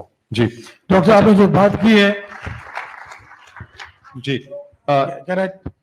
ये आप क्वेश्चन पूछना चाहते हैं? चले नहीं अभी पहले नहीं आप पूछ सकते हैं, मैं कहता हूँ तैयार रहें क्वेश्चन के। मैं वो एस्टेब्लिशमेंट वाले क्वेश्चन की तरफ आना चाहता हूँ ताकि जो प्रोफेसर साहब ने सवाल उठाया उसका हम एक मैं कॉम्प्रिहेंसिव। सिर्फ एक बात ये पूछना चाह रहा था, जो चीफ जस्टिस ऑफ पाकिस्तान है, when he was appointed chief justice of Balochistan High Court directly, ji without serving as a judge in the बिल्कुल सही High है। Court, रेड फ्लैग वहां खड़ा हो गया था, किसी ने नहीं पूछा कि ये क्यों हो रहा है और किसने करवाया। एवरीबडी न्यू कि जी उससे पहले हुआ कि जीएचक्यू करवा रहा है। जी नहीं जीएचक्यू ने नहीं किया था, इफ्तिखार चौधरी साहब ने पूरी की पूरी बलोचिस्तान की हाई कोर्ट को ही खत्म कर दिया था। क्यों जी बैरिस्टर साहब, मैं सही कह रहा हूँ? उन्होंने जो अपने एक रूलिंग दी थी 2009 की, वो जो जजेस केस में, उसमें उन्होंने क्या किया कि पूरी बलोचिस्तान की हाई कोर्ट खत्म हो गई, बलोचिस्तान की हाई कोर्ट में कोई जज ही नहीं था। उसके बाद उन्होंने जब काजी फैज ईसा साहब को एलिवेट किया तो नवाज शरीफ साहब उन्होंने मिलकर किया, बिकॉज उस वक्त जो थे इफ्तिखार चौधरी साहब वो नवाज शरीफ के बहुत करीब थे। वो ये भी तवक्को करते थे कि 2013 में जब वो रिटायर हो रहे हैं after serving as 7-8 years as chief justice, तो उनको नवाज शरीफ साहब दोबारा एक्सटेंशन देंगे। तो जो नवाज शरीफ साहब चाहते थे वो करते थे पीपल्स पार्टी के खिलाफ। उन्होंने सारे केसेस इसी तरह से उठाए और काजी फैज ईसा की डायरेक्ट एलिवेशन नवाज शरीफ साहब ने करवाई थी थ्रू इफ्तिखार चौधरी। मैं अभी आपके क्वेश्चन में आता हूँ। आप दोनों से मेरी रिक्वेस्ट है, डॉक्टर साहबा आपसे भी एज एन एकेडमिक और आपसे भी, आप पाकिस्तान की इस्टेब्लिशमेंट को कैसे डिफाइन करते हैं? पाकिस्तान की इस्टेब्लिशमेंट क्या है? अमेरिका में भी एक इस्टेब्लिशमेंट है, बरतानिया में भी एक इस्टेब्लिशमेंट है, फ्रांस में भी एक इस्टेब्लिशमेंट है। आप क्या समझते हैं इस्टेब्लिशमेंट होती क्या है? लफ्ज आया था चर्च से, रोमन कैथोलिक की टर्म है चर्च से इस्टेब्लिशमेंट। अब अमेरिका में एक इस्टेब्लिशमेंट है। अभी आपको देखा डेमोक्रेटिक पार्टी की इस्टेब्लिशमेंट ने 1 महीने के अंदर अंदर प्रेसिडेंट बाइडेन को मजबूर कर दिया। प्रेसिडेंट बाइडेन पूरा महीना कहते रहे कि नहीं मैं बड़ा कैपेबल हूं, मेरा दिमाग ठीक है, वो वन ऑफ हो गया था मेरा जून में, लेकिन उन्होंने ऐसा प्रेशर डाला behind the scene and front पे, उसमें मीडिया के लोग भी थे, बिजनेसमैन भी थे, डोनर्स भी थे, कि प्रेसिडेंट को अगस्त की 1 या 2 तारीख को प्रेसिडेंट बाइडेन को जाना ही पड़ा। वो प्रेसिडेंशियल डिबेट से उनको उन्होंने निकाल दिया। तो मेरे नजदीक ये इंस्टीट्यूशन भी है और एस्टेब्लिशमेंट भी है। क्या पाकिस्तान में ऐसा इंस्टीट्यूशन और एस्टेब्लिशमेंट कोई है? आप बताएं। आपने बहुत देर से participate.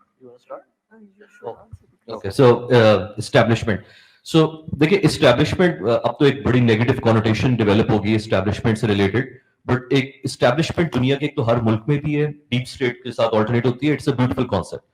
The core of that concept is very simple कि within the systems and arms of the state and society, you have people, individuals, thoughts that are the guardians of the culture, the guardians of the thought process, the guardians of the change. That is the core definition of establishment. Now, अगर establishment के लिबास में कोई power grab करना शुरू कर दे या किसी का दिल करे कि एक institution जो है वो अपनी हद से ज्यादा गुजर जाए, तो that is a problem. The deep state, and I say this thing a lot in my articles, the deep state should remain deep. अगर डीप स्टेट हर दूसरे दिन चैनल्स के ऊपर आके तबसरे करना शुरू कर दे या लोगों के घरों में घुस के उनको कुटना शुरू कर दे, तो वो डीप स्टेट नहीं है, वो फिर एक ओवरसाइज्ड स्टेट है, जिसके बारे में American revolutionary founding fathers Benjamin Franklin, Thomas Jefferson ने बड़े क्लियर कट में कहा है कि when a state refuses, quote and quote, I will not be absolutely in the words, but जब एक स्टेट जिसका कोर पर्पस आपका safeguard the human rights and the second word human dignity, Pakistan के अंदर जो इस वक्त हुआ है और जो लोगों को समझ नहीं आई बहुत अच्छे से, देखिए इकोनॉमिक कोलैप्स से आप रिकवर हो जाते हैं 2 साल के अंदर, पॉलिटिकल कोलैप्स से भी आप रिकवर हो सकते हैं, सोशल कोलैप्स से भी हो सकते हैं। जो मॉरल, इंटेलेक्चुअल और एथिकल कोलैप्स सोसाइटी के अंदर हमने देखा है पिछले 2 साल में, that is what is unprecedented. There is no history कि आपने औरतों को मारा हो पकड़ के, बच्चों को घर से उठाया आपने, ये इसकी इंस्टीट्यूशन हिस्ट्री एग्जिस्ट ही नहीं करती। एंड इसने जो इंस्टीट्यूशंस के अंदर डिमोरलाइजेशन की है, मेरा ताल्लुक पुलिस फोर्सेस से काफी क्लोज होता रहे, मिलिट्री फोर्सेस से भी होता रहे, this is what is truly upsetting to the very concept of establishment, कि जिसका काम guardians of the state and the intellectual and the cultural guardian है, वो उसी ने आपके ऊपर जो है वो अटैक कर दिया, and that is I think the problem. Doctor Zainab, आपने बहुत देर से पार्टिसिपेट नहीं किया, आपकी क्या परसेप्शन है? चलें एकेडमिक छोड़े, पाकिस्तानी की हैसियत से पाकिस्तानी एस्टेब्लिशमेंट क्या चीज है? कौन है Pakistani establishment?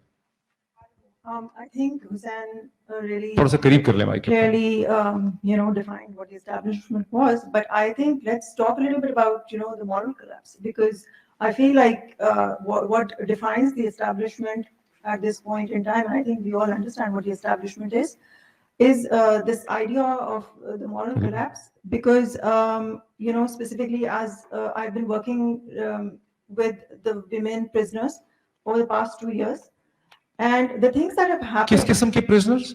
The women prisoners. The women prisoners, right? Right. Khadija Shah, Taiba Raja, all these people, you probably hear about them, but there were many more women, right? Many of these women were ordinary citizens of Pakistan. They were not PTI, members of the party by any chance. So I feel like this is a very important distinction that we need to make right now, that this is a mass social move, right? So वही बात है कि every time you condemn or you protest against the state narrative, it's you're automatically labeled PTI. Right. So, for example, Joe, the reason why I'm bringing this up is because I spent like 6 months talking to the UN Special Rapporteurs in New York. Women's rights, human rights, etc. Right. तो उनको हमें 6 महीने तक यही explain करना पड़ा कि जी ये political activists नहीं है. Every time they would come back to us and they would say to us, sorry, we don't deal with political activists, right? Okay. So some of the things that we were telling them, these घरों के अंदर, for example, a 75-year-old woman, she was threatened with rape. जी बिल्कुल उनकी Usman Dar's mother. The other things वो सुनते थे, but वो कहते थे कि जी these are like political women. But the thing, what I want to also talk about, because Barrister Ehtesham जो हैं, he also spoke about hope, right? So we've been talking about negative things, etc. So I want to talk a little bit about something that is also a little bit of a positive situation in this dark, cloud of despair that we are living in right now in Pakistan, and that is, I think, the social media, right? The digital sphere. So in terms of the digital sphere, digital media, it's like the best of times and it's the worst of times, right?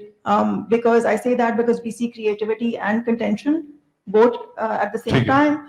And uska reason मैं ये कह रही हूँ इससे because we can see that it's also a site of political violence, right? Censorship, internet shutdowns.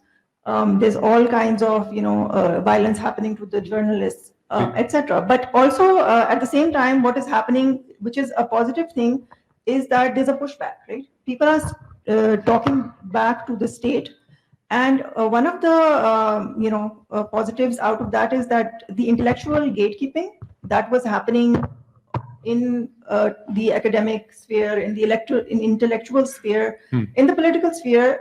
Now people can actually just go back and push back, and they can create their own narrative. There can be fact checking. There can be, you can talk about disinformation. You can actually fact check disinformation there and बहुत आसानी से. बहुत आसानी से. आप देखें जो उसका example, I think many people would know about that hashtag Noreen, right? So वो क्या था? That hashtag was a fact check for something that was happening, right? Etc. And then again, there's artistic activism, जो हम media language में कहते हैं, computational creativity. I've been speaking in the university circles about the creative ways in which जो बच्चे हैं on social media, they use generative AI to create a whole election campaign for PTI. अच्छा. I mean, जो आपका bat symbol ले लिया, उसके बाद how did the campaigns work out, right? How was the political campaigning when the jalse सारे banned थे, right? उस वक्त आप you could not go out in public. There was virtual rallies, artificial intelligence again. Khan साहब की artificially generated speeches. So there's like all these things happening which I think चीजें हो रही हैं, लोग पुश बैक करने की कोशिश कर रहे हैं. थैंक यू डॉक्टर साहबा. अच्छा, मैं इस सवाल का जवाब देना चाहता हूँ कि क्वेश्चंस भी लोग बहुत से पूछ रहे हैं. मुझे सिर्फ एक दफा हाथ खड़ा करते हैं कि जो इस्टेब्लिशमेंट वाला सवाल है कि भाई इस्टेब्लिशमेंट ने हम लोग थे कोई, कितने लोग इस क्वेश्चन में इंटरेस्टेड है? सिर्फ हाथ खड़े कर दे ताकि मुझे पता चले कि मैं हवा में टाइम जाया नहीं करना. जी, खास एक लोग इंटरेस्टेड है, यहाँ से भी लोग इंटरेस्टेड है. मैं इस्टेब्लिशमेंट को डिफाइन भी मैं करूँ. ठीक, इसीलिए तो बेड़ा गर्क किया पाकिस्तान का. नहीं, मैं एक्सप्लेन करता हूँ कि इस्टेब्लिशमेंट का. जी, अभी क्वेश्चन आप ले लें, एक दो क्वेश्चंस ले लें. मैं चाह रहा हूँ, लोग बड़े डेस्परेट हैं, बहुत से हाथ. जी, किसके हाथ में माइक है? जी जी जी, सर जरा छोटा कीजिएगा. चलिए. मेरा नाम अनवर सईद है. Anwar Saeed, electrical engineer from Lahore. Electrical engineer from Lahore. मेरा क्वेश्चन ये है, पिछले दिनों हमने कुछ देखा, बांग्लादेश में चेंज आई. शायद साल 2 साल पहले श्रीलंका में कुछ चेंज आई. क्या चांसेस हैं पाकिस्तान के लोग अपनी आज़ादी के लिए खुद खड़े हों, या मैं और ये साहब अमेरिकन सिटीजन, हमसे एक्सपेक्टेशन है कि हम पाकिस्तान में चेंज लाएं? ठीक हो गया. ये आप में से बताएं कि इस क्वेश्चन को, बहुत अच्छा सवाल है, आप में से कौन इस क्वेश्चन को एड्रेस करना चाहेगा? आप करना चाहेंगे? आप भी करना चाहेंगे? तो 2 लोग हैं जो इस क्वेश्चन को एड्रेस करना चाहेंगे. आप अपना सोच लें कि आपने इसमें क्या जवाब देना है. Let's take another question. जी, आपने किसको दें माइक? किसी को दे दें जो है. जी साहब. जी जी सर. जी जी जी जी बिल्कुल. मैं देखिए पूरी कोशिश कर रहा हूँ, मुझे ये नहीं कह सकते कि मैं कोशिश नहीं कर रहा. माइक मेरे. जी प्लीज. अच्छा, मेरा नाम मोहम्मद हमाद है. मोहम्मद हमाद. जी, हमाद साहब. जी, मैं सीमेंस एनर्जी में काम करता हूँ ठीक और है. मैं प्रोजेक्ट मैनेजर हूँ यहाँ ऑरलैंडो में बेस्ड. अच्छा, मेरा क्वेश्चन ये है कि 9th of April को जो हुआ वो एक रिजीम चेंज ऑपरेशन था. You know, we agree on that. Brian और मुर्तजा ने उसको एंडोर्स भी किया. You know, they have found you know the real story behind it. Question ये है कि बेसिकली जो अब आजकल जो क्योस है पाकिस्तान में 28 महीनों से, उसका ऑब्जेक्टिव ये तो नहीं था रिजीम चेंज. उसका ऑब्जेक्टिव तो कुछ और था या कुछ और हो सकता है. जो मुझे लगता है, और क्वेश्चन भी मेरा ये है कि 9th अप्रैल को जो ऑपरेशन हुआ, उससे पहले इमरान खान बहुत अनपॉपुलर या इतना ज्यादा पॉपुलर नहीं थे. अगर 10 अप्रैल को लोग ना निकलते तो मेरा ख्याल है शायद इमरान खान शायद इस वक्त एग्जिस्ट ना करते. कोई और पावर है जो जिसने इमरान खान को बचाया हुआ है. जी जी. और जो इस स्टेज तक पिछले 28 महीनों में उसको ड्रैग कर रहे हैं और बचा रहे हैं. मेरा ये क्वेश्चन ये है, या मैं जो समझता हूँ, डिवाइन पावर आप कह रहे हैं कि अल्लाह ताला की. जी, अल्लाह ताला ने बचाया. जी बिल्कुल. जी, अदरवाइज तो काम तो पूरा हो गया हुआ था. यू नो, क्योंकि objective you know was not this कि ये चेंज किए करें. और क्वेश्चन आपका क्या है कि डिवाइन पावर पे कमेंट करें? नहीं, मेरा क्वेश्चन ये है जी कि रिजीम चेंज का ऑब्जेक्टिव ये तो नहीं था कि इमरान खान को हटाया जाए. उसका ऑब्जेक्टिव तो कुछ और था. जी, ये भी नहीं था कि शहबाज शरीफ या इस तरह के लोगों को लाया जाए. क्वेश्चन ये कि क्या इस पे कोई एग्रीमेंट है या कुछ है कि रिजीम चेंज का अक्सर मसला क्या है? मकसद जी, इस क्वेश्चन को कौन इंसाफ देना है कि रिजीम चेंज फिर पाकिस्तान में हुई इमरान खान की हुकूमत का, इसको भी आपने. ठीक है. नहीं, अभी ये दो क्वेश्चंस हो गए. अब आपको पता है, एक क्वेश्चन पहले वाला हो गया, दूसरा क्वेश्चन हो गया. ठीक है. और अभी आप में से नेक्स्ट आप माइक किसी को दे दे ताकि हमारा टाइम वेस्ट ना हो, ताकि उसके बाद हम. आप तो पूछ चुके सर, आप तो पूछ चुके. नहीं, एक और लोगों को भी मौका दें. किसी को दे दें माइक, खातून को भी इधर से दे दें. उसके बाद फिर आप डिसाइड कर लें आपस में. ठीक. जी प्लीज. अभी सर, अभी रुक जाए. आप बेशक खड़े रहते हैं, लोगों को पता हो कि आप इसके बाद नेक्स्ट. जी जी जी ना, रिस्पॉन्ड करें. वो जो सवाल उन साहब का था कि पाकिस्तान के हालात पाकिस्तान के लोग तब्दील करेंगे, इसके कितने ये अमेरिका में बैठे हुए लोग करेंगे. ये अमेरिका में. अभी जो प्रोफेसर साहब ने बात की थी ना, रूल ऑफ लॉ, बिल्कुल ठीक बात है कि दी fundamental problem with Pakistan is absence of rule of law. और अब सोल्यूशन क्या है जी? रूल ऑफ लॉ वापस लेकर आए. अब रूल ऑफ लॉ कैसे लेकर? ये मैं बात करने. अब रूल ऑफ लॉ की जो वापसी है, देखिए, देखना यह है कि who is the beneficiary of the absence of rule of law. अब आप देखें, उसके बेनिफिशियरी वो लोग हैं जो कि हेल्म ऑफ अफेयर्स पे बैठे हुए, जिनके हाथ में ताकत है, पावर है. ठीक है, तो वो तो नहीं लेकर आए. इस पे तो एक अप्लॉज बनता है. वैसे इन्होंने आइडेंटिफाई कर दी है कि रूल ऑफ लॉ के रास्ते पे रुकावट किसकी. जी, जिनके हाथ में ताकत है, पावर है, उनको वो absence of rule of law की सिचुएशन सूट कर रही है, तो वो कभी भी खुद रूल ऑफ लॉ लेकर नहीं आएंगे, चाहे आप उनको रियासत कह के आइडेंटिफाई करें, एस्टेब्लिशमेंट कह के आइडेंटिफाई करें, हुकूमत कह के आइडेंटिफाई, कुछ कह रहे, ठीक है, वो नहीं लेकर आएंगे क्योंकि वो बेनिफिशियरी। अब कौन लेकर आएगा? दो ही ऑप्शंस है। एक तो ये कि उसमें भी खैर बहुत सारे अवामिल शामिल थे, वोकला तहरीक जब चली थी, लेकिन मैं genuinely as a lawyer believe करता हूं कि काफी हद तक उसमें वोकला का एक जेन्युइन इनिशिएटिव था। एक तो ऑप्शन ये है कि जी आपकी अदलिया जाग जाए, ठीक है, उसमें कोई ऐसा बंदा आ जाए ऊपर, और हम वैसे खैर सनम परस्ती पे भी बहुत जाते हैं कि एक बंदे से कुछ नहीं होता। इदारा जो है वो रिस्पॉन्सिबल हो, कोई स्टांस ले ले। आप मंसूर अली शाह साहब को जिस तरह से जो भी सिचुएशन और तौसी काजी फैज ईसा की उसको करने की, उसके अंदर जो बदनीयती का आंसर शामिल है, मतलब कि ऐसा नहीं है कि वो जो सेनेटर इरफान सिद्दीकी ने कहा कि हम पार्लियामान है, हम कहेंगे कि आप 17 हैं तो आप 17 हैं, ऐसा नहीं है। Whatever the parliament is going to legislate is subject to the judicial review by the Supreme Court. And if the legislation of parliament is in contradiction with the constitution of Pakistan, it could be declared null and void, उसको कलअदम करार दिया जा सकता है। तो पहली बात तो ये कि अदलिया खड़ी हो, स्टैंड ले, अदलिया के साथ वोकला जुड़ जाए और सिविल सोसाइटी जुड़ जाए, मीडिया जुड़ जाए, और एक इस तरह की तहरीक, प्रेशर इतना बिल्डअप हो जाए। दूसरा मैं समझता हूं कि वो अभी अगर नहीं मुमकिन हो पा रहा, वोकला आजम नजीर ताड़र, एहसन भून साहब, जिनका देखिए ना, आप सुप्रीम कोर्ट ने अपने मेजॉरिटी डिसीजन को बार बार उन्होंने रीइंफोर्स किया है, 4 पेज की क्लैरिफिकेशन दी है, फिर मेजॉरिटी डिसीजन 23 सितंबर को उन्होंने पब्लिश कर दिया है 70 पेज का।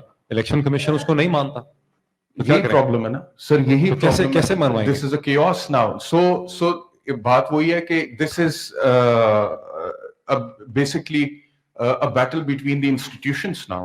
Institutions हैं ये, एक तरफ शख्सियात है, शख्सियात अपनी जगह पर हैं, लेकिन इंस्टीट्यूशंस उस बैटल का हिस्सा बन गए ना सर। अब देखें, एक शख्स है सिकंदर सुल्तान राजा, ठीक है, पूरा इलेक्शन कमीशन वैसे ही चल रहा है ना जैसे वो चाहता है। तो फिर क्या ये इंस्टीट्यूशन है? मैं ये कह रहा हूं कि वो एक शख्स जो है इस वक्त वही इंस्टीट्यूशन है। पाकिस्तान का प्रॉब्लम यह है कि एक शख्स पूरा इंस्टीट्यूशन, प्रोफेसर साहब, और वो हर इंस्टीट्यूशन पे आ जाएगा। लेकिन मैं अपनी बात को, गुफ्तगू को खत्म कर रहा हूं। जो दूसरी ऑप्शन में बात कर रहा था ना, वो यही है, और जिसका जिक्र इमरान खान भी अपनी तकरीरों में, अपने इंटरव्यूज में बार बार करते हैं कि आजादी कोई प्लेट पे रख के नहीं देता, ठीक, छीननी पड़ती, ठीक है। तो लोगों को अब देखे ना, मुन्नू भाई आज से कोई 15-20 साल पहले ये नज़म लिखी उन्होंने कि एहतसाब दे चीफ कमिश्नर साहब बहादुर। पंजाबी समझ आती है आप लोगों को? चोरा डाकुआ कातला कोलो, चोरा डाकुआ कातला बारे की पूछते हो, ऐ तानू की दसनगे ते क्यों दसनगे, ते जे दसनगे ते जिवें वसदे ने किवें वसनगे, ठीक है। और उसके बाद उसका एंड ये है अवाम की तरफ से कि असी बेचारे बोड़ा थल्ले उगन आली कहा दे तीले, ठीक है, तुप ते मीनू तरस गए आ, लख करोड़ा दा की कहना 10 ते 20 नू तरस गए। तो ये वाली जो क्लास है ना आपकी, जो तरसी हुई है, जो 10-20 को, जिसको धूप और बारिश नहीं मिल रही है, जिसके जो असल में लूजर्स हैं इस सारी absence of rule of law के, जब तक वो यूनाइटेड होकर स्टैंड नहीं लेंगे, कोई ऐसी मूवमेंट का हिस्सा नहीं बनेंगे जिससे प्रेशर बिल्ड अप हो लोगों पे, जो बेनिफिशियरीज हैं, तब तक तब्दीली नहीं आएगी। एंड आई थिंक ये जो आज का इवेंट है, that is just one drop in that ocean जिसकी मैं बात कर। ठीक, अच्छा, मैं अब ये है कि 4 बज गए हैं, आप सबका बहुत शुक्रिया है। पहली अच्छी बात तो ये है कि अभी तक बहुत से लोग बैठे हुए हैं, वरना लोग उस वक्त से बहुत पहले खाली हो जाता है। मैंने तो 100 से ज्यादा ऑडियंस बेस्ड जो है प्रोग्राम करवाए, इवन टेलीविजन के प्रोग्राम भी होते हैं, तो कुंडी वुंडी लगानी पड़ती है दरवाजे को, क्योंकि हमें टीवी में ना जरूरी होता है कि लोग नजर आए, वरना टीवी चैनल का जो है वो चलता नहीं है, कहते लोग ही नहीं थे। तो मतलब थैंक यू सो मच। अभी हम इसको बस कुछ क्वेश्चंस और लेते हैं। देखिए, ये जो मेरे हाथ में ये क्वेश्चनर है, और मुझे एहसास है कि मैंने आपको मुसलसल खड़ा करके रखा हुआ है, लेकिन देखिए मैं भी खड़ा हूँ पूरे 2 घंटे से। तो ये क्वेश्चनर है जो आप सबके, जो आपने जवाब दिए हैं कि कौन पाकिस्तान की तबाही के लिए ہے, میں پڑھ کے آپ کو بتا دیتا ہوں, اس کی پرسنٹیج میرے سامنے آ چکی ہے. Restoring democracy who should resign to save Pakistan future. Pakistan میں اگر جمہوریت کو بحال کرنا ہے تو وہ کون ایک موذی شخص ہے جسے ریزائن کرنا چاہیے؟ یہ بیسکلی طور پر سوال. نیچے نام ہے لوگوں کے, اور کوشچن کی اسٹیٹمنٹ یہ ہے کہ amidst Pakistan's economic collapse, political instability, media suppression and severe human rights abuses, who holds the most power and bears the greatest responsibility for this crisis? These individuals are seen as threatening the constitution, undermining the democracy, silencing the dissent at home and abroad through transnational repression. Who must step down immediately to save Pakistan and restore democracy? پیچھے 5 options دی گئی ہیں, میں آپ سب کو یاد کروا دوں. اوپر ہے ریٹائرڈ, انہوں نے لکھ دیا ان کو, یہ میں نے نہیں لکھا, یہ نوٹ کر لیں کہ یہ جا رہا ہے یوٹیوب پہ. ریٹائرڈ جنرل عاصم منیب. سیکنڈ ہے پرائم منسٹر شہباز شریف, ان کا بھی نام ہے. تیسرا نام ہے پریزیڈنٹ آصف علی زرداری کا. چوتھا نام ہے جسٹس قاضی فائز عیسیٰ کا. اور 5ویں آپشن تھی آل آف دی ابو, جو کسی نے ایڈ کی. اب اس میں جو جیتے ہیں اس کانٹیسٹ کو, جو جیت گئے اس کانٹیسٹ کو, وہ ہیں جنرل ریٹائرڈ عاصم منیب صاحب. اور وہ big applause for general Asim Munib. On what percentage? ہو سکتا ہے وہ یہ کانٹیسٹ نہ جیتنا چاہتے ہوتے. جی ٹھیک ہے, اور وہ 63% ووٹ لے کے کامیاب ہو گئے اس میں, کہ انہیں ریزائن کر دینا چاہیے پاکستان کو بچانے کے لیے اور اس کے انسٹیٹیوشنز کو بچانے کے لیے. دوسرے نمبر پہ پرائم منسٹر شہباز شریف ہمیشہ کی طرح پیچھے رہ گئے بہت. ان کو صرف 6.5% ووٹ ملے ہیں, 6.5%, بہت تھوڑے ہیں. پریزیڈنٹ آصف علی زرداری جو ہیں ان کو بالکل ہی لوگوں نے نظر انداز کر دیا ہے, آپ میں سے آپ سب لوگوں نے, اور انہیں 2.7% ووٹ جو ہیں اس میں ملے ہیں. وہ زیادہ پاپولر نہیں اس حوالے سے. اور قاضی فائز عیسیٰ جو ہیں انہوں نے 7.6% ووٹ لیے ہیں, اور اس لحاظ سے وہ اس کانٹیسٹ میں دوسرے نمبر پہ آ گئے ہیں, کہ جن کو جو ہے وہ ریزائن جو ہے کرنا چاہیے. ان کے لیے بھی بگ اپلاس سیکنڈ پوزیشن کے لیے. اور بتا آل آف دی ابو جو ہے وہ 20% ہے. آپ سب نے متفقہ طور پہ سمجھا ہے کہ 20% لوگ یہ سمجھتے ہیں آپ میں سے کہ ان تمام لوگوں کو ریزائن کر دینا چاہیے, یہ 5 کو, پاکستان کے حالات کو بہتر کرنے کے لیے. اب سے چند ہفتے پہلے نیو جرسی کے اندر اسی قسم کا ایک کوشچنر تھا. وہاں پر تقریباً میرا خیال ہے 90% لوگوں نے صرف اور صرف جنرل صاحب کا نام لیا تھا. جنرل صاحب کا, اس میں قاضی فائز عیسیٰ کوئی پرومیننٹلی فگر نہیں کرتے تھے. یہ اس وقت جو قاضی صاحب کے بارے میں فیلنگ ہوئی ہے, یہ گزشتہ 4 ہفتوں کے اندر جو پاکستان سے خبریں آ رہی ہیں, اس کی وجہ سے قاضی صاحب کی پاپولیرٹی میں زیادہ اضافہ ہو گیا. ڈونٹ والے نے بھی تھوڑا سا اس میں میں سمجھتا ہوں کنٹریبیوٹ جو ہے وہ کر دیا. آپ اپنا کامنٹ کمپلیٹ کریں جی, اور اس کے بعد پھر میں, آپ کھڑے رہے جی میرے ساتھ. بیرسٹر صاحب نے موسٹلی ڈسکس کر لیا ایک element. I want to respond to the same question from a different angle, کہ چینج جو ہے وہ ایکسپیکٹ کی جا رہی ہے کہ امریکہ میں آپ لوگ یہاں پہ کچھ کریں, پاکستان کے اندر کیوں نہیں کچھ کر رہا, یا کیسے پاکستان میں چینج ہوگی. دیکھیں جو ایلیمنٹ آف چینج ہے نا, وہ ڈفرنٹ ٹائم اینڈ اسپیس کے اندر بالکل ڈفرنٹ ڈائنامکس سے وہ آپ کی آنی ہے. پاکستان کے اندر جتنا لوگ کچھ کر سکتے تھے, and this is some thing coming from somebody who was in Pakistan until last year, I worked in the system and I'll explain to you کہ جو سسٹم ہے وہ چینج کو اور کس انفلوئنس کو زیادہ طریقے سے پریشرائز, انڈر پریشر فیل کرتا ہے. جو لوگ تھے وہاں کے, انہوں نے ٹرن آؤٹ بھی کر کے دکھایا الیکشن کے ٹائم پہ. انہوں نے جب کال آئی انہوں نے تب بھی باہر نکلے. So people have done the job, and by the fact, just the very fact of right now living in Pakistan under those conditions, that itself is very brave. 12 گھنٹے بجلی جا رہی ہے, ملک کے حالات کا پتہ نہیں ہے آپ کو, لوگ اپنی جس طریقے سے گزارا کر رہے ہیں وہاں پہ بلوں کے اوپر, that alone itself is a sort of rebellion to the tyrant. So in my opinion, جو لوگ وہاں پہ کر سک رہے ہیں وہ کر رہے ہیں, اور بہت زیادہ حد سے آگے جا کے بھی کر رہے ہیں. Now here is another element to this thing, کہ آپ لوگ کی یہاں پہ کنٹریبیوشن جو ہے وہ کتنی میٹر کرتی ہے. اینڈ یہ بھی میری برانچ پہ آنے سے پہلے یہاں پہ اسی بارے میں بات ہو رہی تھی, and I am very appreciative to this. میں نے اتنا بڑا کبھی کراؤڈ نہیں دیکھا for event like this Pakistani community کا, مگر ضروری ہے سمجھنا کہ پاکستان کے جو 3 آپ کو سنگنگ والی جگہ وہ جانا چاہیے جہاں گانا شانا ہوتا ہے, وہاں دیکھیں کتنے لوگ, ہاں وہاں پہ آ جاتا ہے. جو 3 A's پاکستان کے انفلوئنس کرتے ہیں ہمیشہ, اللہ, آرمی اینڈ دی امریکہ. سو اس میں جو آرمی کے لیے کون سے 2 A's میٹر کرتے ہیں, وہ between Allah and America, they fear America more. That's very simple, کیونکہ اللہ تعالیٰ سے معافی مانگی جا سکتی ہے, امریکہ کو بھی جواب دینا ہے آپ نے. سو جو فیئر آف ادھر سے آتا ہے نا, اور جو پریشر ادھر سے آتا ہے, उसका ज्यादा इम्पैक्ट है. देखिए पाकिस्तान में जो अवाम है ना, आपने डंडा मारा, आपने इंटरनेट बंद कर दिया, आपने कंट्रोल कर लिया, they don't care about that. 2-4 बंदे और भी मार दिए. लियाकत अली खान साहब की भी वहां पे असैसिनेशन हुई, किसी ने नहीं जो कोई नहीं. आपकी जुल्फिकार अली भुट्टो, बेनजीर भुट्टो, अकबर बुख्ती, 10 और ऐसे होते हैं. आज अगर इमरान खान सरवाइव कर रहा है, इज नॉट बिकॉज के पाकिस्तानी अवाम बाहर आ रही है. It's only because of one thing, and I can state it to you as a fact, as someone who understands the system very well, is because कि यहाँ पे जो एक बंदा इस वक्त बैठा है ना, they have the will to fight, the will to come out of your house and be here. $5 दे दिया, $10 दे दिया, $20 दे दिया. Big applause, big applause. If you leave, I can tell it to you right now on paper. If you give up, if the American community, I'm not saying Canadian community, UK की community, Australia, they don't care. Nobody cares. There is only one pressure that the state of Pakistan will take seriously. And अगर इमरान अभी तक जिंदा है, सो इस वजह से है कि इधर की community ने जो करके दिखाया है, the way they have mobilized, have come out, that is a very, very problematic thing for them, which is why the community बड़ा सही कहा. इसमें वैसे एक बड़ी अप्लॉस बनती है कि आप लोगों ने अब तक इमरान खान को बचा के रखा हुआ है. So last point on that, and that is my personal request to each one of you, you and your even presence over here, ये जो आप 2 घंटे भी दे रहे हैं ना, that is worth $1 million to the guy who's sitting in the jail right now. That is all what he is expecting. No, nothing else. So if you can just never give up on this, I think the rest is pretty much easy.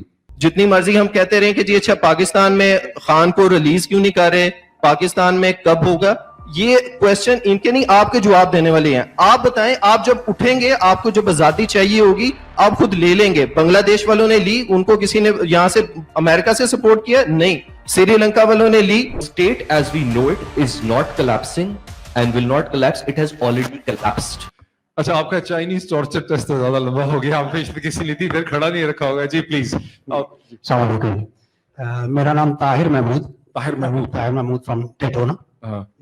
I have my own business over there.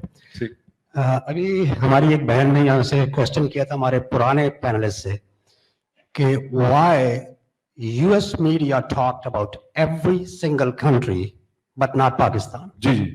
उसका एक लफ्ज में जवाब आया हमारे panelist से, economy, which was 100% right. कि economy की वजह से रेलेवेंस नहीं बन रही, रेलेवेंस नहीं बन रही. अब जब से पाकिस्तान बना, मुझे नहीं पता कि पिछले कितने लीडर्स ने सीरियसली एफर्ट की हमारी इकोनॉमी को, पाकिस्तानी इकोनॉमी को ऊपर लाने की. But I know that Imran Khan, he tried his level best to improve the economy. He went to Russia to get a cheaper oil, wheat, but they did not let him succeed on that. और let's say कि हम लोग अभी, आप लोग माशाल्लाह जितनी effort कर रहे हैं पाकिस्तान में, लॉयर्स हमारे जो भी पीटीआई के या पाकिस्तान के दर्द रखने वाले लोग जितने भी वो कोशिश कर रहे हैं, अल्लाह करे कि वो कामयाब हों आपके समेत, कि हमारे इमरान खान साहब रिलीज हों, दोबारा प्राइम मिनिस्टर बने. लेट्स से कि वो प्राइम मिनिस्टर बनते हैं इंशाल्लाह. Going forward, then he has to improve the economy again.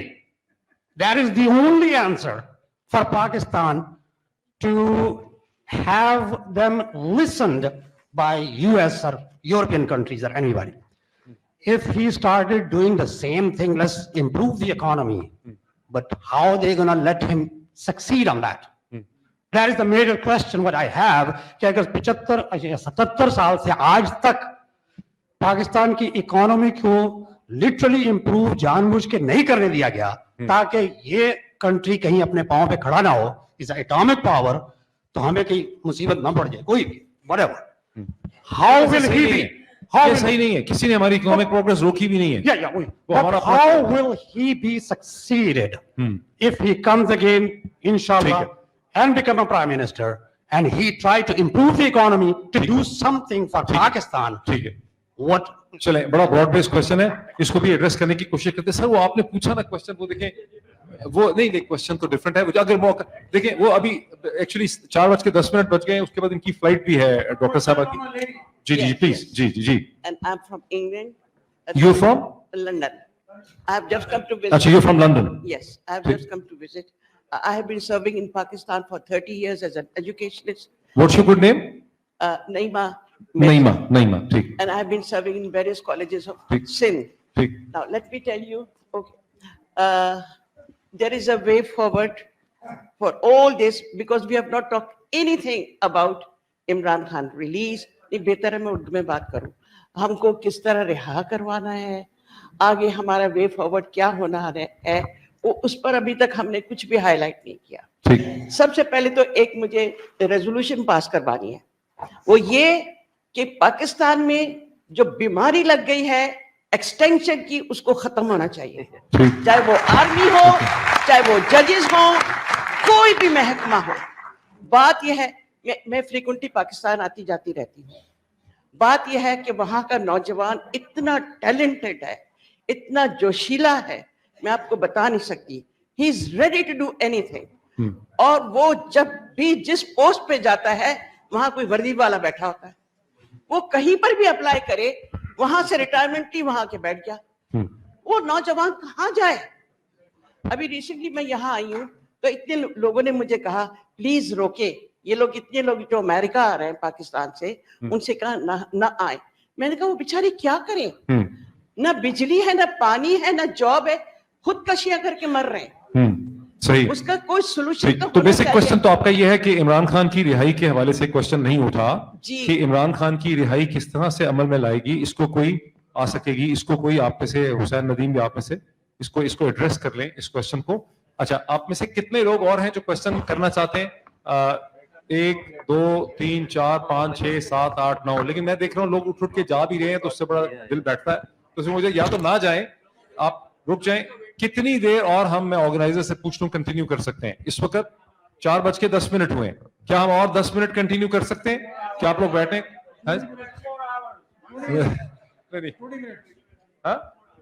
30 minute continue कर सकते हैं? 30 मिनट्स बैठने के लिए तैयार हैं आप लोग? जरा ऊंची आवाज से बताएं मुझे. अच्छा, ठीक. मैं नहीं चाह रहा कि किसी पे फोर्स हो हम लोग. ठीक है. आपकी फ्लाइट के लिए आपको कितने बजे निकलना है? या आपके पास टाइम? ठीक. वो जवाब तो देना. इस क्वेश्चन को कौन एड्रेस करना चाहता है, या मैं एड्रेस करूं कि इमरान खान की रिहाई?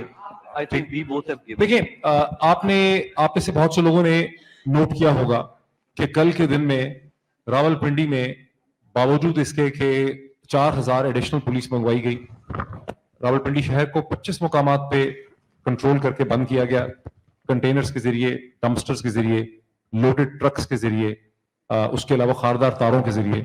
और जो 25 इस्लामाबाद और 9 इस्लामाबाद में थे कटिंग पॉइंट्स, 25 रावलपिंडी में थे, और 4 जो डिस्ट्रिक्ट थे मेजर पंजाब के, उनमें इन्होंने कर्फ्यू की तरह की सिचुएशन लगाई हुई थी, जहां पर इन्होंने एडिशनल, यानी 4000 का फिगर तो आप सिर्फ रावलपिंडी इस्लामाबाद का सुन रहे हैं ना. इन्होंने कितनी बड़ी रेंजर डिप्लॉयमेंट, पुलिस डिप्लॉयमेंट की है 144 को इम्पोज करने के लिए. वो आप अंदाजा लगाएं कि रावलपिंडी डिवीजन को इन्होंने बंद किया, झेलम डिवीजन को इन्होंने बंद किया, इन्होंने अटक को बंद किया, और इन्होंने कौन सा था चौथा? अटक, रावलपिंडी, चकवाल. यानी आप नक्शा अगर उठा के देखें कि रावलपिंडी के एक तरफ केपी आ जाता है रास्ता, 3 तरफ जो पंजाब का इलाका था उस सबको इन्होंने बंद कर दिया. उसके बावजूद बहुत बड़ी तादाद में लोग जो हैं वो निकले, उन्होंने पुलिस को धक्का मारा मरी रोड से पुश करके वो लियाकत बाग तक पहुंचे. दूसरी तरफ से भी हर तरफ से वो आगे कमेटी चौक, मोहरी चौक, रियाल्टो चौक, चांदनी चौक, उस पर उन्होंने एक मैदान जंग बना दिया. और उसमें इन्होंने ग्रेनेड्स भी इस्तेमाल किए लोगों के खिलाफ, स्टन ग्रेनेड्स, इन्होंने बुलेट्स भी यूज की, इन्होंने आंसू गैस का बेतहाशा इस्तेमाल किया. ये वैसे भी एक्सपायर्ड ग्रेड टीयर गैस जो है वो इस्तेमाल करते हैं. तो लोगों ने इनके ऊपर बहुत ज्यादा प्रेशर डाला, और उसमें लोगों को अफसोस ये है कि अली बिन गंडापुर जो है उन्होंने पुश क्यों नहीं किया. उनकी अपनी मजबूरियां होगी, उन पर प्रेशर होगा. As chief minister of Khyber Pakhtunkhwa एक हद से ज्यादा वो पंजाब में है, साथ उसके केपी की पुलिस है, केपी की एडमिनिस्ट्रेशन उसके साथ थी, तो वो इसको एक पंजाब वर्सेस केपी शायद नहीं बनाना चाहते होंगे कि वो बुरहान इंटरचेंज क्रॉस करके चले गए. इमरान खान की रिहाई होगी पाकिस्तान के अंदर से लोगों के दबाव डालने से. प्रिंसिपल तो पाकिस्तान के अंदर से ही होगा ना सब कुछ. तो पाकिस्तान के अंदर से अब इन्होंने जो प्लान किए हैं, एक ही दिन में 3 एहतजाज इन्होंने प्लान किए हैं.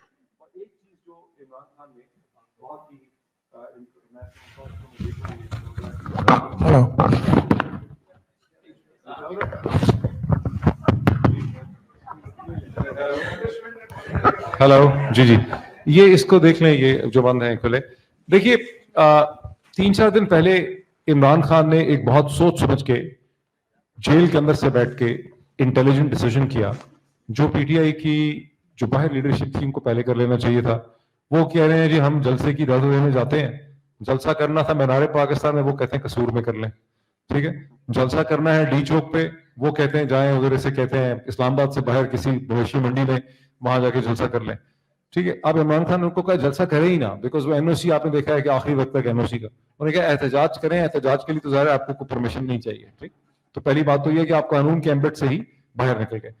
तो जो अब ये एहतजाज 2 अक्टूबर को किया जा रहा है, ये हो रहा है मियां वाली में, ये हो रहा है मुल्तान में, और ये हो रहा है फैसलाबाद में. ये इस किस्म के एहतजाज अगर कामयाब होंगे, और जाहिर है कि यहाँ पर खैबर पख्तूनख्वा से लोग नहीं पहुंच सकेंगे, मियां वाली में तो वो पहुंच सकेंगे, उनके लिए आसान होगा, लेकिन मुल्तान तक और फैसलाबाद तक उनको पंजाब पुलिस नहीं आने देगी, बहुत मसला हो जाएगा. अब यहाँ पे टेस्ट ये है कि फैसलाबाद में कितना बड़ा एहतजाज होता है और मुल्तान में कितना बड़ा एहतजाज होता है. मियां वाली में तो डेफिनेटली बहुत बड़ा एहतजाज होगा, और खैबर पख्तूनख्वा का सीएम जो है वो मियां वाली पहुंचा हुआ होगा. ये जो प्रोसेस है ये प्रेशर डालेगा सिस्टम पे. मैं पर्सनली समझता हूं कि अली अमीन गंडापुर ने अच्छा किया कि वो वहां से बुरहान चेन से वापस चले गए, बिकॉज आपने step by step pressure buildup करना है. आपने उनको 9 मई करने का मौका नहीं देना, आपने उसको एक एक्टिव जंग में नहीं बदलना.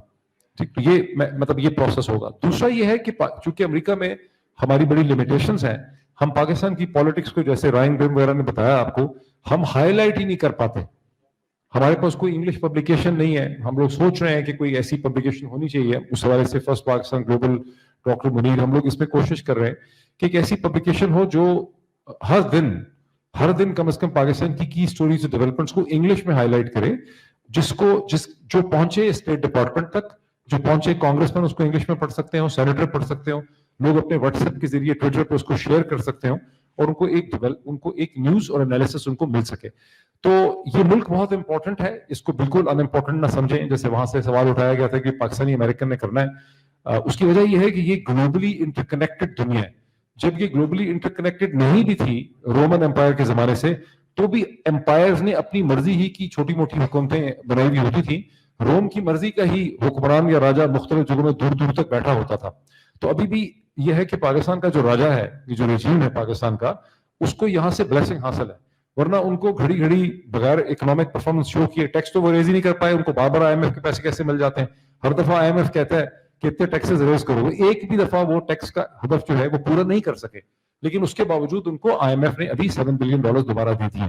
तो ये ऐसा नहीं है कि जो कुछ हो रहा है वो वहीं से हो रहा है. इसकी एक ग्लोबल, यानी इसके डायमेंशंस हैं, और वो ग्लोबल डायमेंशन जो है उस पर यहाँ पे दबाव जो है वो पड़ना चाहिए. तो मेरा ख्याल है कि मैंने इफेक्टिवली इस आंसर को मैंने आपका क्या क्वेश्चन आंसर नहीं किया, आपके क्वेश्चन का कमेंट नहीं आया. ठीक, ये है जी. और डॉक्टर उस्मान को भी याद रखिए कि चंद मिनट हमने देने हैं, और आप रेजोल्यूशन का बताएंगे, जो लोगों ने रेजोल्यूशन जो है वो पास किया. तो डॉक्टर उस्मान को भी मुझे चंद मिनट देने जी. इस क्वेश्चन पे कोई कमेंट नहीं आया. क्वेश्चन आपका दोबारा क्या था? कोई, हाँ, इकोनॉमी इमरान जी. देखिए, economy, an economist can answer in a more credible way, लेकिन इसकी बुनियादी बात ये होगी, मैं emphasize कर रहा हूँ for a reason, again rule of law. Investment, economy कैसे बेहतर होगी? आपके पास 130-40 बिलियन डॉलर आपने देने, you know, from US companies, बाज बड़ी कंपनीज हैं, उनके लिए 150-200 बिलियन डॉलर कोई चीज नहीं होती. ये 150 बिलियन, ये इट कैन चेंज, जिस तरह कहा भी गया था, नदीम ने कहा 2 साल 3 साल में हो जाएगा. लेकिन तब इन्वेस्टमेंट वापस आएगी जिस वक्त आपके पास कोई इन्वेस्टमेंट वाले के लिए कोर्ट में जाके अपना राइट लेना पॉसिबल होगा. अभी आपने टैक्स कलेक्शन करनी है, वो आप एक शब्बर रिजवी साहब थे, पुराने इनकम टैक्स कलेक्टर, जिनको इमरान खान ने रखा था, चेयरमैन FBR, उनका एक इंटरव्यू जरूर सुने. वो कहते हैं कि मैंने जिस दिन कहा कि हमने टैक्स कलेक्शन करनी है और ट्रेडर्स को टैक्स देना होगा, तो उस दिन मुझे इंटेलिजेंस चीफ ने, इसायर वाले ने कहा कि नहीं, अब थोड़ा सा डिले कर दे. वही आपका एक पॉलिसी डिसीजन है. ये इकोनॉमिक डिसीजंस भी जो हैं, ये बेसिकली डिसीजन मैनेजमेंट की बात है. I would argue only one additional thing to reverse. एक, जिस तरह कहा था हमारे बैरिस्टर साहब ने भी बिल्कुल सही कहा, रूल ऑफ लॉ का आपको इसी कॉन्स्टिट्यूशन सेटअप के अंदर रह के चलना है. उसमें I just two one liner suggestions. One is पहले भी जब जुडिशियल मूवमेंट चली थी पाकिस्तान में, उसका बड़ा फर्क पड़ा. आपने पाकिस्तान के मोस्ट पावरफुल मिलिट्री डिक्टेटर को उठा के फोर्स किया कि वो रिजाइन करे. वो मुशर्रफ नहीं, मुशर्रफ को जिस वक्त मुशर्रफ को कहा गया कि तुमने जाना है, he was forced out because of lawyers movement. Sir लेकिन इधर से भी दबाव. अच्छा, इधर से भी होगा एक, लेकिन लॉयर्स मूवमेंट ने ग्राउंड पे वो सिचुएशन क्रिएट की जिसकी वजह से इंडिया ने कहा हम पीस प्रोसेस कर रहे हैं, वो पीस प्रोसेस छोड़ते हैं. आपको वेस्ट ने कहा ये हमसे क्या चीज इंप्लीमेंट करेगा अगर इसकी अपने मुल्क में क्रेडिबिलिटी नहीं है. लिहाजा आपको उस रूल ऑफ लॉ पे लाने के लिए आई वुड आर्ग्यू, अगर मैं पाकिस्तान को सजेस्ट कर रहा हूं या मैं स्ट्रेटेजी किसी को दे रहा हूं, I would make a case for new elections. And the reason for that is कि वो जो फॉर्म 47 और 45 की कहानी थी वो कैसा मजाक बन गया. उसके बाद आपके पास वो 30-40 सीटें जो लोगों की थी, माइनॉरिटीज की, या जो नॉमिनेटेड थी. इसकी क्या गारंटी है कि एक नया इलेक्शन जो है उसी किस्म का नहीं होगा? नहीं, ये तो आप इंश्योर करेंगे ना कैसे कि आप देखिए उसके, ये तो पब्लिक डिमांड होगी ना. पब्लिक डिमांड बांग्लादेश की तरह तो नहीं कह सकती कि हम सड़क पे आ गए और हमें आप प्राइम मिनिस्टर भाग जाए और हम क्या करेंगे, फौज को दोबारा लाएंगे. कोई कॉन्स्टिट्यूशनल तरीके के अलावा कोई तरीका पाकिस्तान में एक स्टेबल चेंज को नहीं ला सकता. Just a thought. जब चेंज हो, फर्ज करें मिलिट्री लीडरशिप चेंज कर लेती है अपना माइंड, और वो भी ये जरूर देखें कि एक नया नैरेटिव है पाकिस्तान में जो शायद आप लोग ना सुन रहे हो. और मैं बल्कि एक बात ऐसी भी कहना चाहता हूं which might be more unpopular to you, but as a teacher my job is for critical thinking. जितने लोगों से आप कहते हैं ना insider, if I know anything about insider from Pakistan में प्राइम मिनिस्टर, मिलिट्री लीडरशिप, सब लोगों का क्लोज डोर नैरेटिव बहुत खौफनाक है इमरान खान के बारे में. आई आस्क्ड एन इंस्पेक्टर, ये मुझे पता है यूट्यूब पे जा रहा है, एक one inspector general of police in Pakistan has been quoted saying to people कि इमरान खान फितना है और फितने को कुचल देना होता है, रूल ऑफ लॉ नहीं होगा. आपके पास एक क्लोज डोर नैरेटिव है, इसका जवाब देना बहुत जरूरी है. उनको जवाब रूल ऑफ लॉ से जाएगा, इलेक्शन से जाएगा. पाकिस्तान में बेशुमार दफा मोबिलाइजेशंस हुई हैं. भुट्टो को आपने फांसी लगाया, बेनजीर भुट्टो वापस आई, एक पावरफुल तरीन डिक्टेटर को इलेक्शन कराने पड़े. अगर मैं थोड़ा सा चैलेंज करूं आपको, इसमें मुझे इजाजत दीजिए ताकि लोग सुन रहे हैं. जब मोहतरमा बेनजीर भुट्टो 1986 में वापस आई तो उन्होंने अपने लॉबिस्ट्स को इस्तेमाल करके कांग्रेस से दबाव डाल के अपने लिए उन्होंने जनरल जियाउल हक के साथ एक एमिएबल कोऑपरेटिव फ्रेमवर्क डेवलप कर लिया था. यही वजह है कि उनको लाहौर में लैंड भी करने दिया गया, उनका जलसा भी होने दिया गया, और उनकी डील ये हुई वॉशिंगटन के साथ कि वो अपना जो सुरखा या रेड या लेफ्टिस्ट गार्ड था पीपीपी का, उसको उन्होंने साइड पे फेंका, उसको उन्होंने कुचल दिया. पाकिस्तान पीपल्स पार्टी की जो सोशलिस्ट लीनिंग थी उसको उन्होंने खत्म किया और एक नई पाकिस्तान पीपल्स पार्टी आई जो वॉशिंगटन को काबिल कबूल थी, और उनको जनरल जिया के साथ एक रिलेशनशिप मिला. जब मुशर्रफ की हुई तो जो एग्जिट हुआ तो मुशर्रफ अनपॉपुलर हो चुके थे बिकॉज मोहतरमा बेनजीर भुट्टो को हमेशा वॉशिंगटन की ताकत और इन्फ्लुएंस का एहसास था. उन्होंने कॉन्डी राइस को कल्टीवेट किया, लॉबिस्ट उन्होंने इस्तेमाल किए. कॉन्डी राइस वाला जो थे, अमेरिका की जो एडमिनिस्ट्रेशन आपको पता है 6-7 लोग होते हैं, एक एनएसए होता है, एक डिफेंस का सेक्रेटरी स्टेट होता है, ये 4-5-6 की टीम होती है. तो ये लोग जो थे उसमें सिर्फ अब बुश और मेरा ख्याल सेक्रेटरी डिफेंस ही जो मुशर्रफ को डिफेंड कर रहे थे, बाकी सब लोगों को इन लोगों ने खिलाफ कर दिया. ये कहते थे इसको अब जाना चाहिए, इसको 10 साल भी तो हो गए थे उस वक्त, तकरीबन 9 साल हो गए थे. तो एक्सटर्नल फैक्टर्स की वजह से ही तब्दीली आई. लोग कहते हैं कि लॉयर्स मूवमेंट जो थी उसको भी एक सपोर्ट थी, उसको कवरेज बहुत ज्यादा मिलती थी. आप ये तो देखें ना कि लॉयर्स मूवमेंट जो पाकिस्तान की थी उसको न्यूयॉर्क टाइम्स ने कितना ज्यादा कवर किया.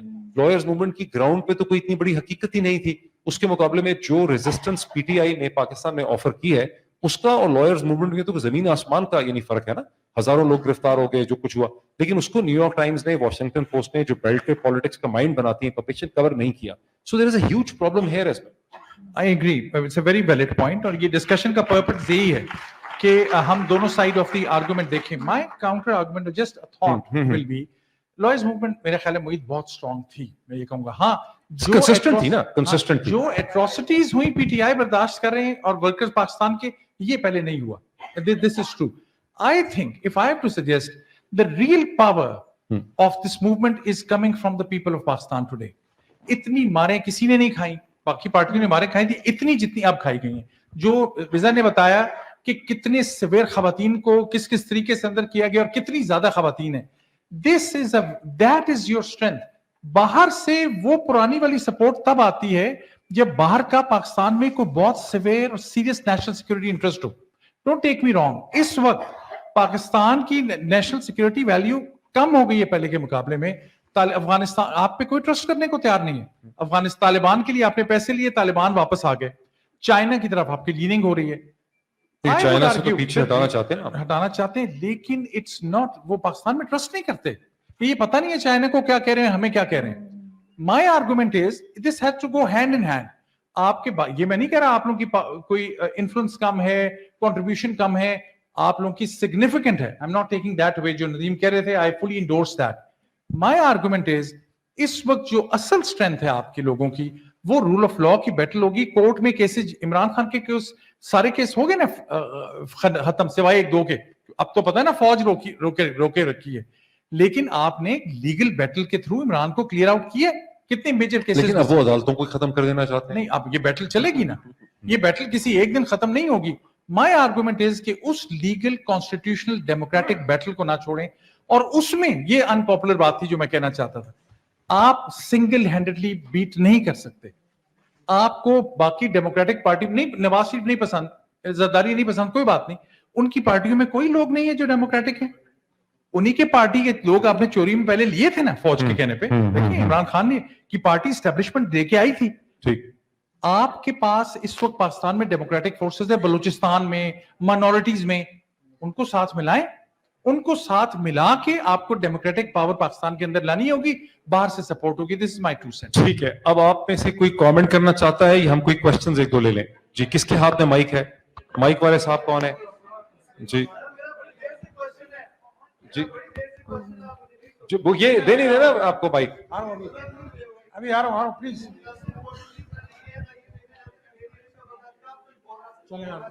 आइए। वो एज की डिस्क्रिमिनेशन। माइक दे जी, माइक दे।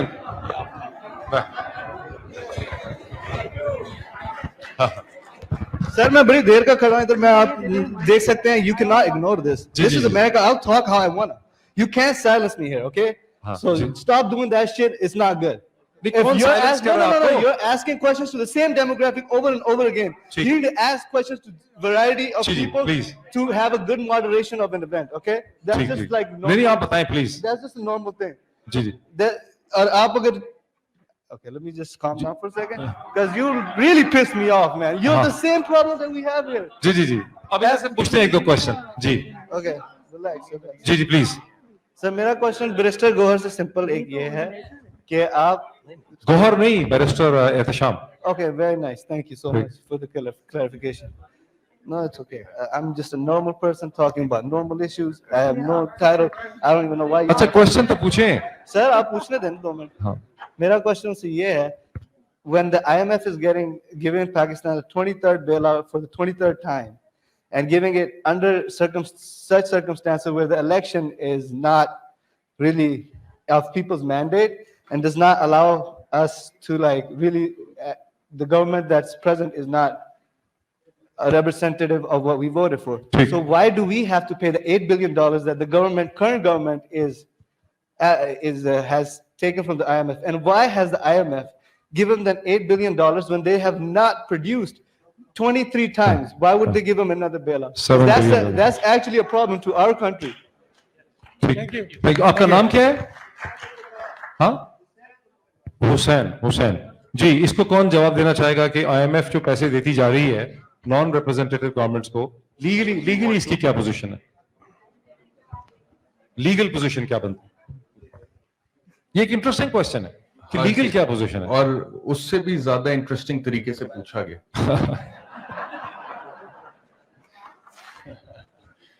तो अच्छा, जब हम ज़माने तालिब इल्मी में तकरीरी मुकाबलों में, मुबाहिसों में हिस्सा लेते थे, तो मुझे याद है तब से, अब ये भी ज़माने क़ब्ल मसीह की बात होगी कि ये टॉपिक्स होते थे डिबेट्स के, that we can still live without the IMF। ठीक है, ये डिबेट्स होती है एक साइड पे, we can't live without, we can live without. तो ये बात तो फैक्ट है कि 1958 में पहला प्रोग्राम IMF ने ऑफर किया था पाकिस्तान को, जो पाकिस्तान ने एक्सेप्ट किया था। और मेरे ख्याल में 58 में जनरल यूब खान के दौर में वो जो प्रोग्राम था उसमें कुछ पैसा तब विड्रॉ नहीं किया था, बट सब्सिक्वेंटली 60s में आके विड्रॉ करना शुरू कर दिया था। और उसके बाद से सर्टनली IMF एक विशियस सर्कल है इंटरनेशनल डेट का, जिसके अंदर पाकिस्तान फंसा हुआ है पिछले बहुत अरसे से। और ये बहुत बड़ी बहस है पाकिस्तान में कि मिसाल के तौर पे हम जब एंकर पर्सन, जब भी बजट आता था, वजीर खजाना की तकरीर होती थी और हम उसको टेलीविजन पे डिस्कस करते थे, तो मैं तो उसको बड़ा मैं ऐसे उसको सिंपल करके लोगों को समझाने की कोशिश करता था जैसे मैं अपने घर का बजट सोचता था। मिसाल के तौर पे इनकम इतनी है, हमारी इनकम है तकरीबन 6-6.5 हजार अरब रुपए और खर्चे हैं 9,500 या 10,000 अरब रुपए, तो खसारा तकरीबन 4-4.5 हजार, जो कि अब मेरे ख्याल में 5-5.5 हजार अरब पे चला गया। तो इतना है, तो इसको पूरा कैसे करना है? अब उसके दो ही तरीके हो सकते हैं। पहला तरीका ये हो सकता है कि आप अपने खर्चे कम कर दें, और खर्चों में आपका जो खर्चा है उसमें सबसे बड़ा खर्चा है repayment of the international debt, which is around 50%। उसके बाद दूसरा बड़ा खर्चा है आपका डिफेंस का, विच इज अराउंड 28%। और उसके बाद जो बचता है मेरे ख्याल में 28 या 27%, वो उसमें आपकी सारे सिविलियन इंस्टीट्यूशंस, ब्यूरोक्रेसी, ये सारी चीजें उसके ऊपर आती। तो एक तो ये, दूसरा ये है कि आप पैसा ज्यादा कमाएं, वेल्थ क्रिएशन करें, ठीक है। तो जब तक आप इन दोनों में से कोई एक चीज नहीं करेंगे, तब तक आप IMF के चुंगल से बाहर नहीं निकल सकते हैं, और उसी विशिष्ट सर्कल में बार बार आपको जाना पड़ेगा। जी, क्वेश्चन ये है कि पाकिस्तान में एक नॉन रिप्रेजेंटेटिव गवर्नमेंट है जी, जिसके बारे में शफवात पाए जाते हैं। खुद अमेरिकन कांग्रेस ने जब कह दिया है 368 वर्सेस 7 से, उन्होंने कहा कि इलेक्शन ठीक नहीं हुआ, इस इलेक्शन की ट्रांसपेरेंसी, अकाउंटेबिलिटी होनी चाहिए, रूल ऑफ लॉ होना चाहिए। तो IMF क्यों इस नॉन रिप्रेजेंटेटिव हुकूमत को, जिसने जो गलत इलेक्शन के नतीजे में आई, इसको पैसे क्यों? सिंपल आंसर डॉक्टर साहब is that the IMF do not care. अभी हम जितनी भी डिस्कशन कर रहे हैं यहाँ पे कि जी अमेरिका क्यों पाकिस्तान इररिलेवेंट है, क्यों न्यूयॉर्क टाइम्स में हेडलाइन नहीं है, तो they just do not care.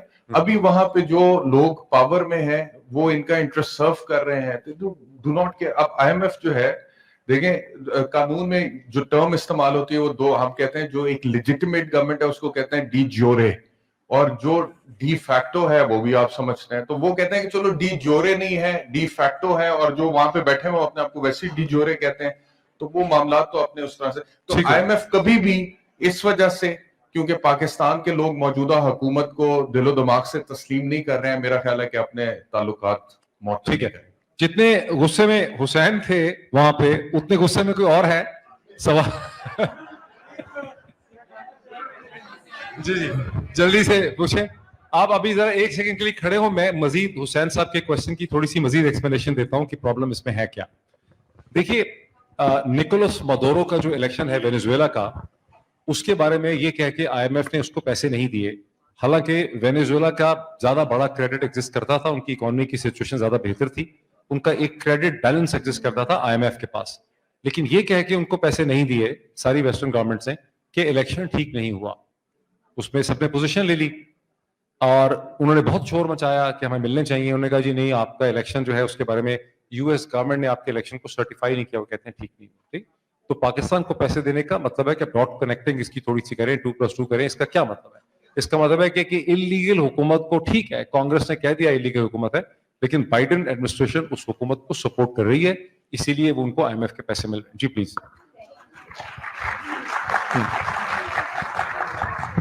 मैं एक बिजनेसमैन हूँ और अटलांटा से नहीं, व्हाट्स योर नेम? मैं नाम भूल गए पर कप्तान हुआ करता था। है? नाम भूल गए अपना? मोहम्मद फारूकी मेरा नाम। मोहम्मद फारूकी, ठीक। और कैप्टन फारूकी के नाम से जाना चाहता हूँ, इसलिए कि मैं बड़े जहाज जो होते हैं उनके कप्तान पाकिस्तान में भी था और यहाँ पर भी अमेरिका में आकर के। एविएशन से आपका ताल्लुक है? फ्लाइंग्स? नहीं, मैं जहाज, पानी के जहाज। अच्छा, शिप। सफीने हुज्जाज, सफीने अरब वगैरह का नाम, मैरीटाइम नेवी। मेरा कहना यह है कि जो चीजें आप देख रहे हैं कि हुकूमत तब्दील करने के लिए पूरी दुनिया के अंदर लोगों ने इस्तेमाल की और तब्दील हुई, उनको आजमाना चाहिए, ना कि आप नई चीजें आजमाएं कि ये जितने भी गवर्नमेंट के अंदर हैं सिवाय फौज के सब के सब करप्ट है। और फौज सवाई फौज सब करप्ट है। इवन सवाए फौज के ये सवाए फौज जो है वो पावर चाहती है और कुछ नहीं चाहती। फौज क्या फौज भी करप्ट इतनी करप्ट नहीं है जितने कि सब के सब गवर्नमेंट वाले, गवर्नमेंट के अंदर जितने हैं सब करप्ट है।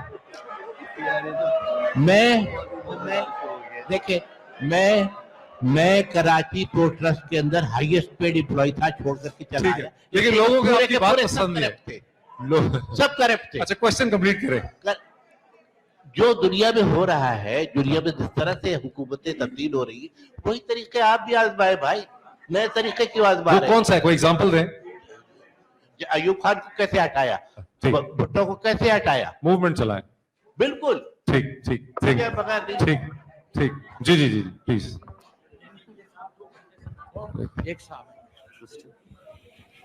अच्छा ठीक है, मुझे बताया गया है कि 5-6 मिनट में इसको वाइंड अप करें। एक अगर कोई क्वेश्चन रह गया है तो मेरा ख्याल है जी please quickly.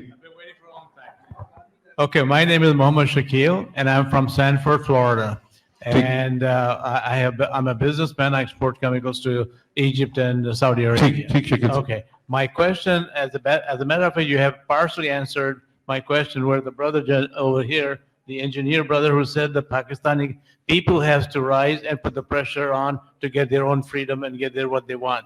So I would like to just reinforce the same thing and make sure that they rise. Let's say that if there's about 15,000-20,000 people, they collect around Adiala jail. What is the army going to do? Kill all of them? So they have to take drastic steps, because the way they're going, it's not going to happen by the way they're going. They have to be drastic. ठीक है sir, thank you. अच्छा चूंकि वक्त बिल्कुल कम है, doctor Usman क्या आपने आके रेजोल्यूशन भी प्रेजेंट करना है? लास्ट क्वेश्चन जी, मैंने वो एस्टैब्लिशमेंट का जवाब नहीं दिया जी।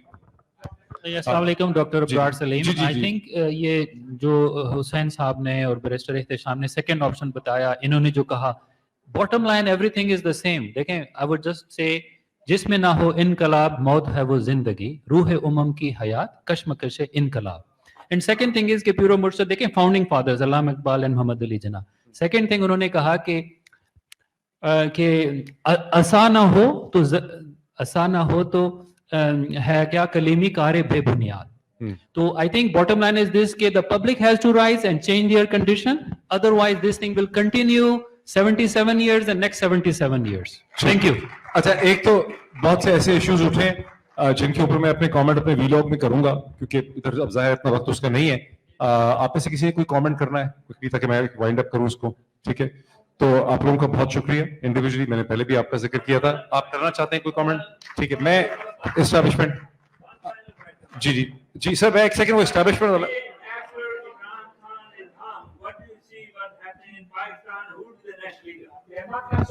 हाँ ये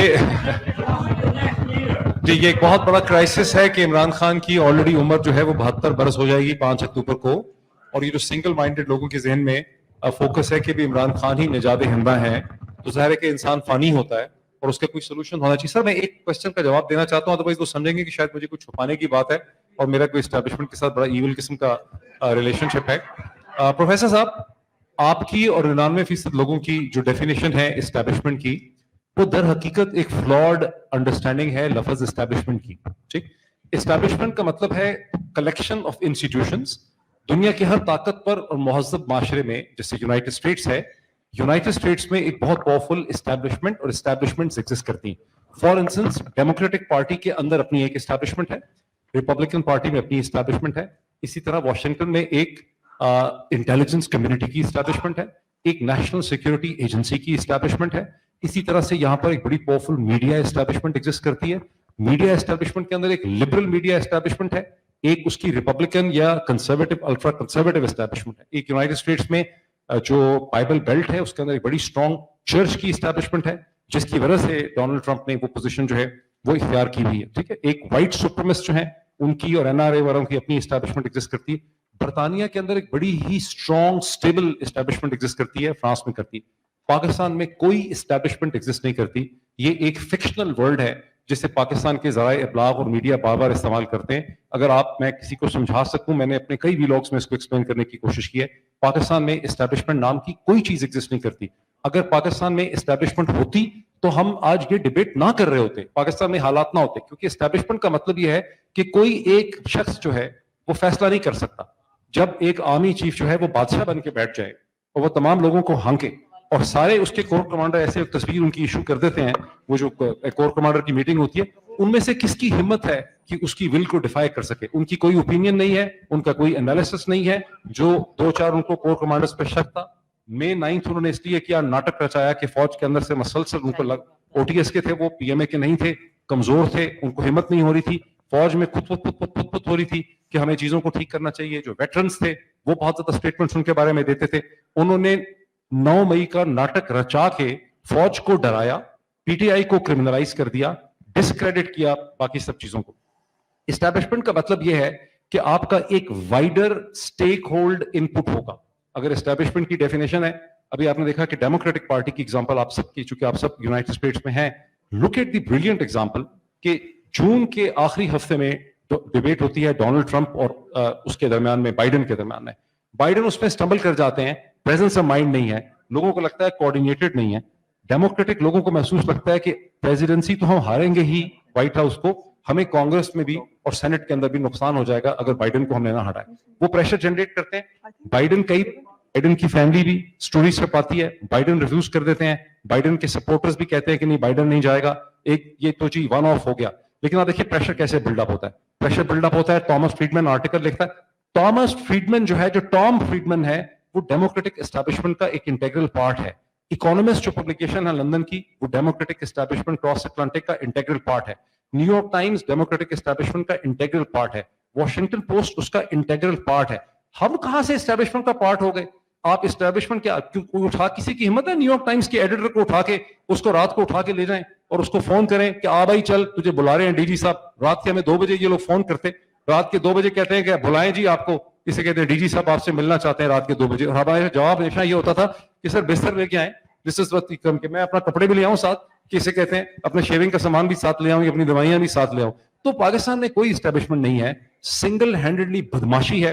ٹھیک ہے, آپ کا خیال ہے کہ بیچارہ شہباز شریف کی کوئی اوقات ہے؟ آپ لوگوں نے بھی اس کو ووٹ نہیں دیا ابھی, باقی کسی اس کو کیا ووٹ دے رہا تھا. پاکستان میں بادشاہت قسم کا ہے, طرز ہے, چند اشخاص ہیں. ایک نواز شریف بہت طاقتور ہے, اس کو سسٹم کی انڈرسٹینڈنگ ہو گئی ہے. آصف علی زرداری سندھ کا ووٹ استعمال کر رہا ہے, اس کو بہت انڈرسٹینڈنگ ہو گئی ہے. جو بھی آرمی چیف بنتا ہے, چونکہ خیالات کا اور آئیڈیاز کا بڑا شدید فقدان ہے. ہارون رشید صاحب نے انفارچونیٹلی میرے بہت بڑے مینٹور ہیں لائف میں, لیکن انہوں نے جنرل خیانی کو سپہ سالار کہہ کے ایک لوگوں کے ذہن میں بات ڈال دیا کہ پاکستان کا آرمی چیف جو ہے وہ صلاح الدین ایوبی یا کوئی اسے کہتے ہیں محمود غزنوی کی طرح کی کوئی چیز ہے. وہ جو سپہ سالار ہوتا تھا وہ اپنی فوج خود ریز کرتا تھا, وہ اپنی فوج اپنے پیسے سے ریز کرتا تھا, زور بازو سے. وہ کوئی پروفیشنل آرمی کا چیف تو نہیں ہوتا تھا.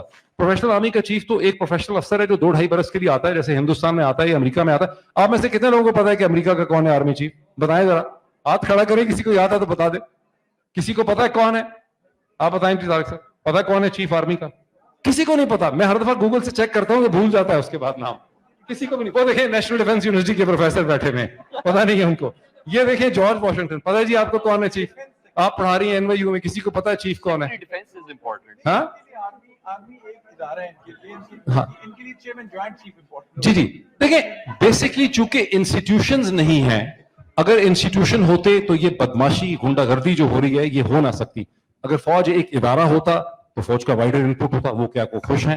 کور کمانڈر منگلا کا پتہ چل گیا کہ وہ کہیں سعودی عرب میں گیا ہوا تھا, اس نے وہاں بیٹھ کے کسی اور بزنس مین کے ساتھ بات کر دی کہ یار یہ جو کچھ کر رہا ہے غلط کر رہا ہے. اس کو انہوں نے اگلے ہفتے کرپشن کا الزام لگا کے فارغ کر دیا.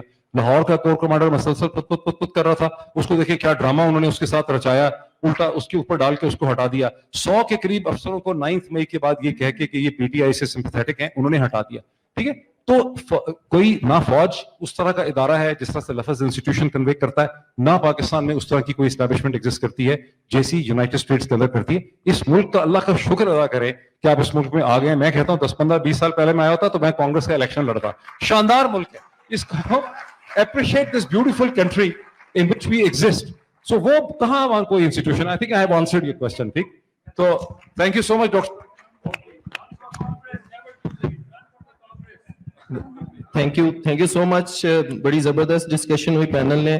اب کوئکلی آپ لوگوں کی ایکشن آئٹمس کیا ہیں؟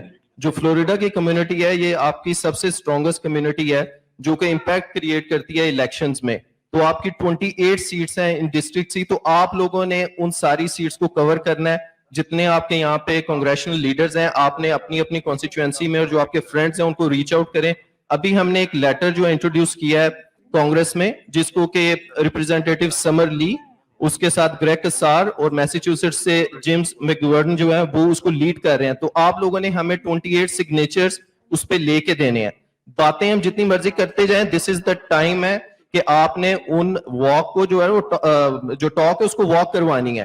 جتنی مرضی ہم کہتے رہیں کہ جی اچھا پاکستان میں خان کو ریلیز کیوں نہیں کر رہے, پاکستان میں کب ہوگا, یہ کوشچن ان کے نہیں, آپ کے جواب دینے والے ہیں. آپ بتائیں, آپ جب اٹھیں گے, آپ کو جب آزادی چاہیے ہوگی, آپ خود لے لیں گے. بنگلہ دیش والوں نے لی, ان کو کسی نے یہاں سے امریکہ سے سپورٹ کیا نہیں. سری لنکا والوں نے لی. تو جب آپ کہتے ہیں نا کہ کوئی اندازہ کر سکتا ہے اس کے زور بازو کا, نگاہ مرد مومن سے بدل جاتی ہیں تقدیریں, غلامی میں ناکام آتی ہیں شمشیریں نہ تدبیریں, جو ہو ذوق یقین پیدا تو کٹ جاتی ہیں زنجیریں.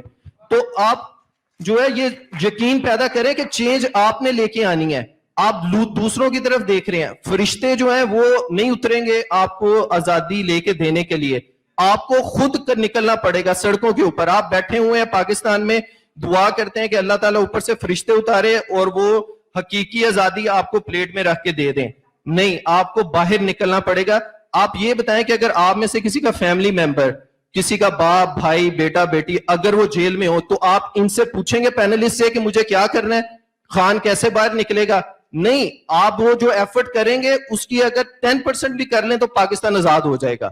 تو آپ یہ کوشچن اپنے آپ سے پوچھیں کہ آپ کب ریڈی ہیں اس انقلاب کو لے کے آنے کے لیے.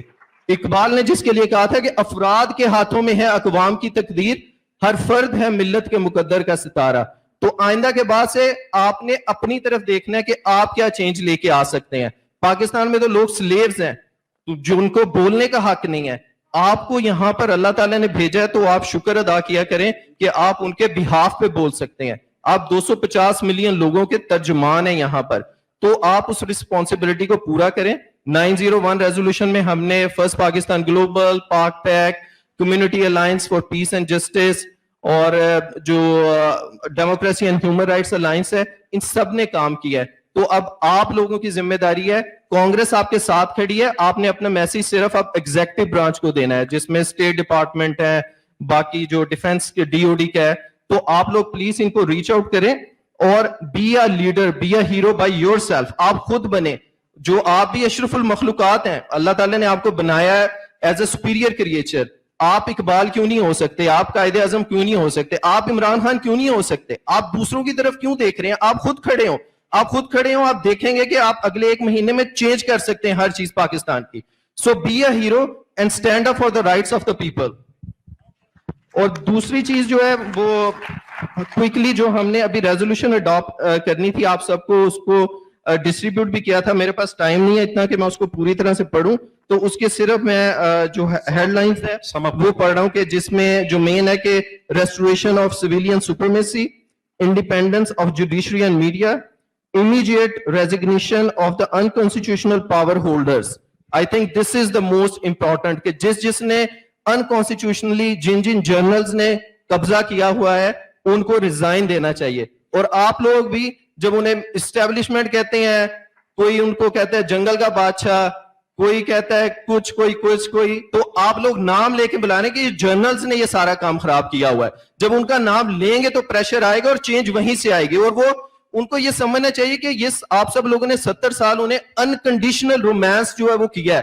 اب اگر آپ کہہ رہے ہیں کہ وہ ملک کا بیڑا غرق کر رہے ہیں تو they need to course correction اپنا کریں. یہ سب لوگ محب وطن پاکستانی ہیں, ان میں سے کوئی بھی ڈیجیٹل ٹیررسٹ نہیں ہے جو کہ آپ لوگوں کو جو ہے وہ بتا دیا گیا ہے. تو اس لیے پلیز سنیں ان لوگوں کی اور ٹروتھ اینڈ ریکنسیلیشن کی طرف جائیں. دوسرا ہے کہ آپ میں جو کنڈیم کریں جو کانسٹیٹیوشنل امینڈمنٹس اور مینیپولیشن ہو رہی ہیں تاکہ آپ کے آئین کو چینج کیا جا رہا ہے. پھر جو and military trials and release political prisoners, یہ تو انٹرنیشنل ہیومن رائٹس کے خلاف ہے, تو اس کے بارے میں بھی آپ وائس ریز کریں. اور free and fair election, I think that's the key for democracy. Truth and reconciliation commission اور accountability and enforcement of article 6 کہ جن لوگوں نے آپ کی ڈیموکریسی کو ڈی ریل کیا ہے جنہوں نے بھی جو آپ کی جوڈیشری کو انڈرمائن کیا ہے اور جنہوں نے آپ کے کانسٹیٹیوشن کو سسپینڈ کیا ان سب کے اوپر آرٹیکل 6 جو ہے وہ امپلیمنٹ جو ہے وہ ہونا چاہیے. تو لاسٹ چیز ڈاکٹر موید کو دینے سے پہلے کہ آپ لوگوں کے لیے کہ جبر کا موسم کب بدلے گا, ہم بدلیں گے تب بدلے گا. تو آپ لوگوں نے اب پرومس کرنا ہے کہ 28 جو فلوریڈا کی سیٹس ہیں کنگریشنل, آپ نے ان سب کو ریچ آؤٹ کرنا ہے اور کنٹینیوس انگیجمنٹ رکھنی ہے تاکہ نیکسٹ ریزولوشنز کے لیے اور جو بھی ہمارے لیٹرز آئے آپ ان سے سگنیچرز کروائیں. So thank you so much. You guys are really great. Thank you. میں just last parting words. سب سے پہلے doctor Usman, thank you so much. I would like to have a huge applause for this panel. Thank you. ذرا زور سے. Huge applause. Thank you so much, Dr. Hassan. Thank you so much, Zeynab. Thank you so much, Dr. Hussain. Thank you, Barrister صاحب. میں ایک parting آپ کو word کہوں. This is a beautiful country. Most Pakistanis who came to this country, United States, came here as economic migrants. لیکن آپ دیکھیں this country allows your children to be something of their own, جو کہیں اور دنیا میں ممکن نہیں ہے. آپ پاکستان کو جتنا سرو کریں گے, جتنا انٹیگریٹ کریں گے امریکن پولیٹیکل سوچ میں, اتنا بہتر آپ پاکستان کو سرو کر سکیں گے. This is my parting word to you. Thank you so much once again for being here. Thank you. Thank you. آخر میں اپنے پینلسٹ کا, خاص کر ڈاکٹر صاحب موید صاحب کا اور سارے پارٹیسپینٹس کا شکریہ ادا کرنا چاہتا ہوں, اور ساتھ ساتھ وہ لوگ جنہوں نے کنٹریبیوشنز کیے ہیں ہر طریقے سے. پلیز کھانا جو ہے وہ باہر ہے, ابھی آپ لوگ بیٹھے ہیں, یہ سن لیں پھر جائیے گا پلیز.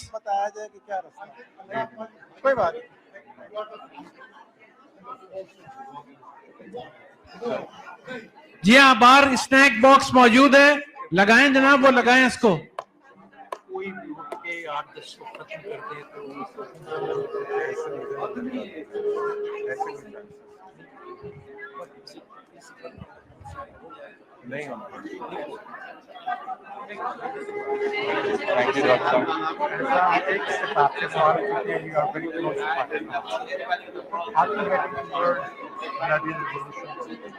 اگر یہ ریزالو نہیں ہوتی چیزیں تو ایونچولی تو we heading towards the caves.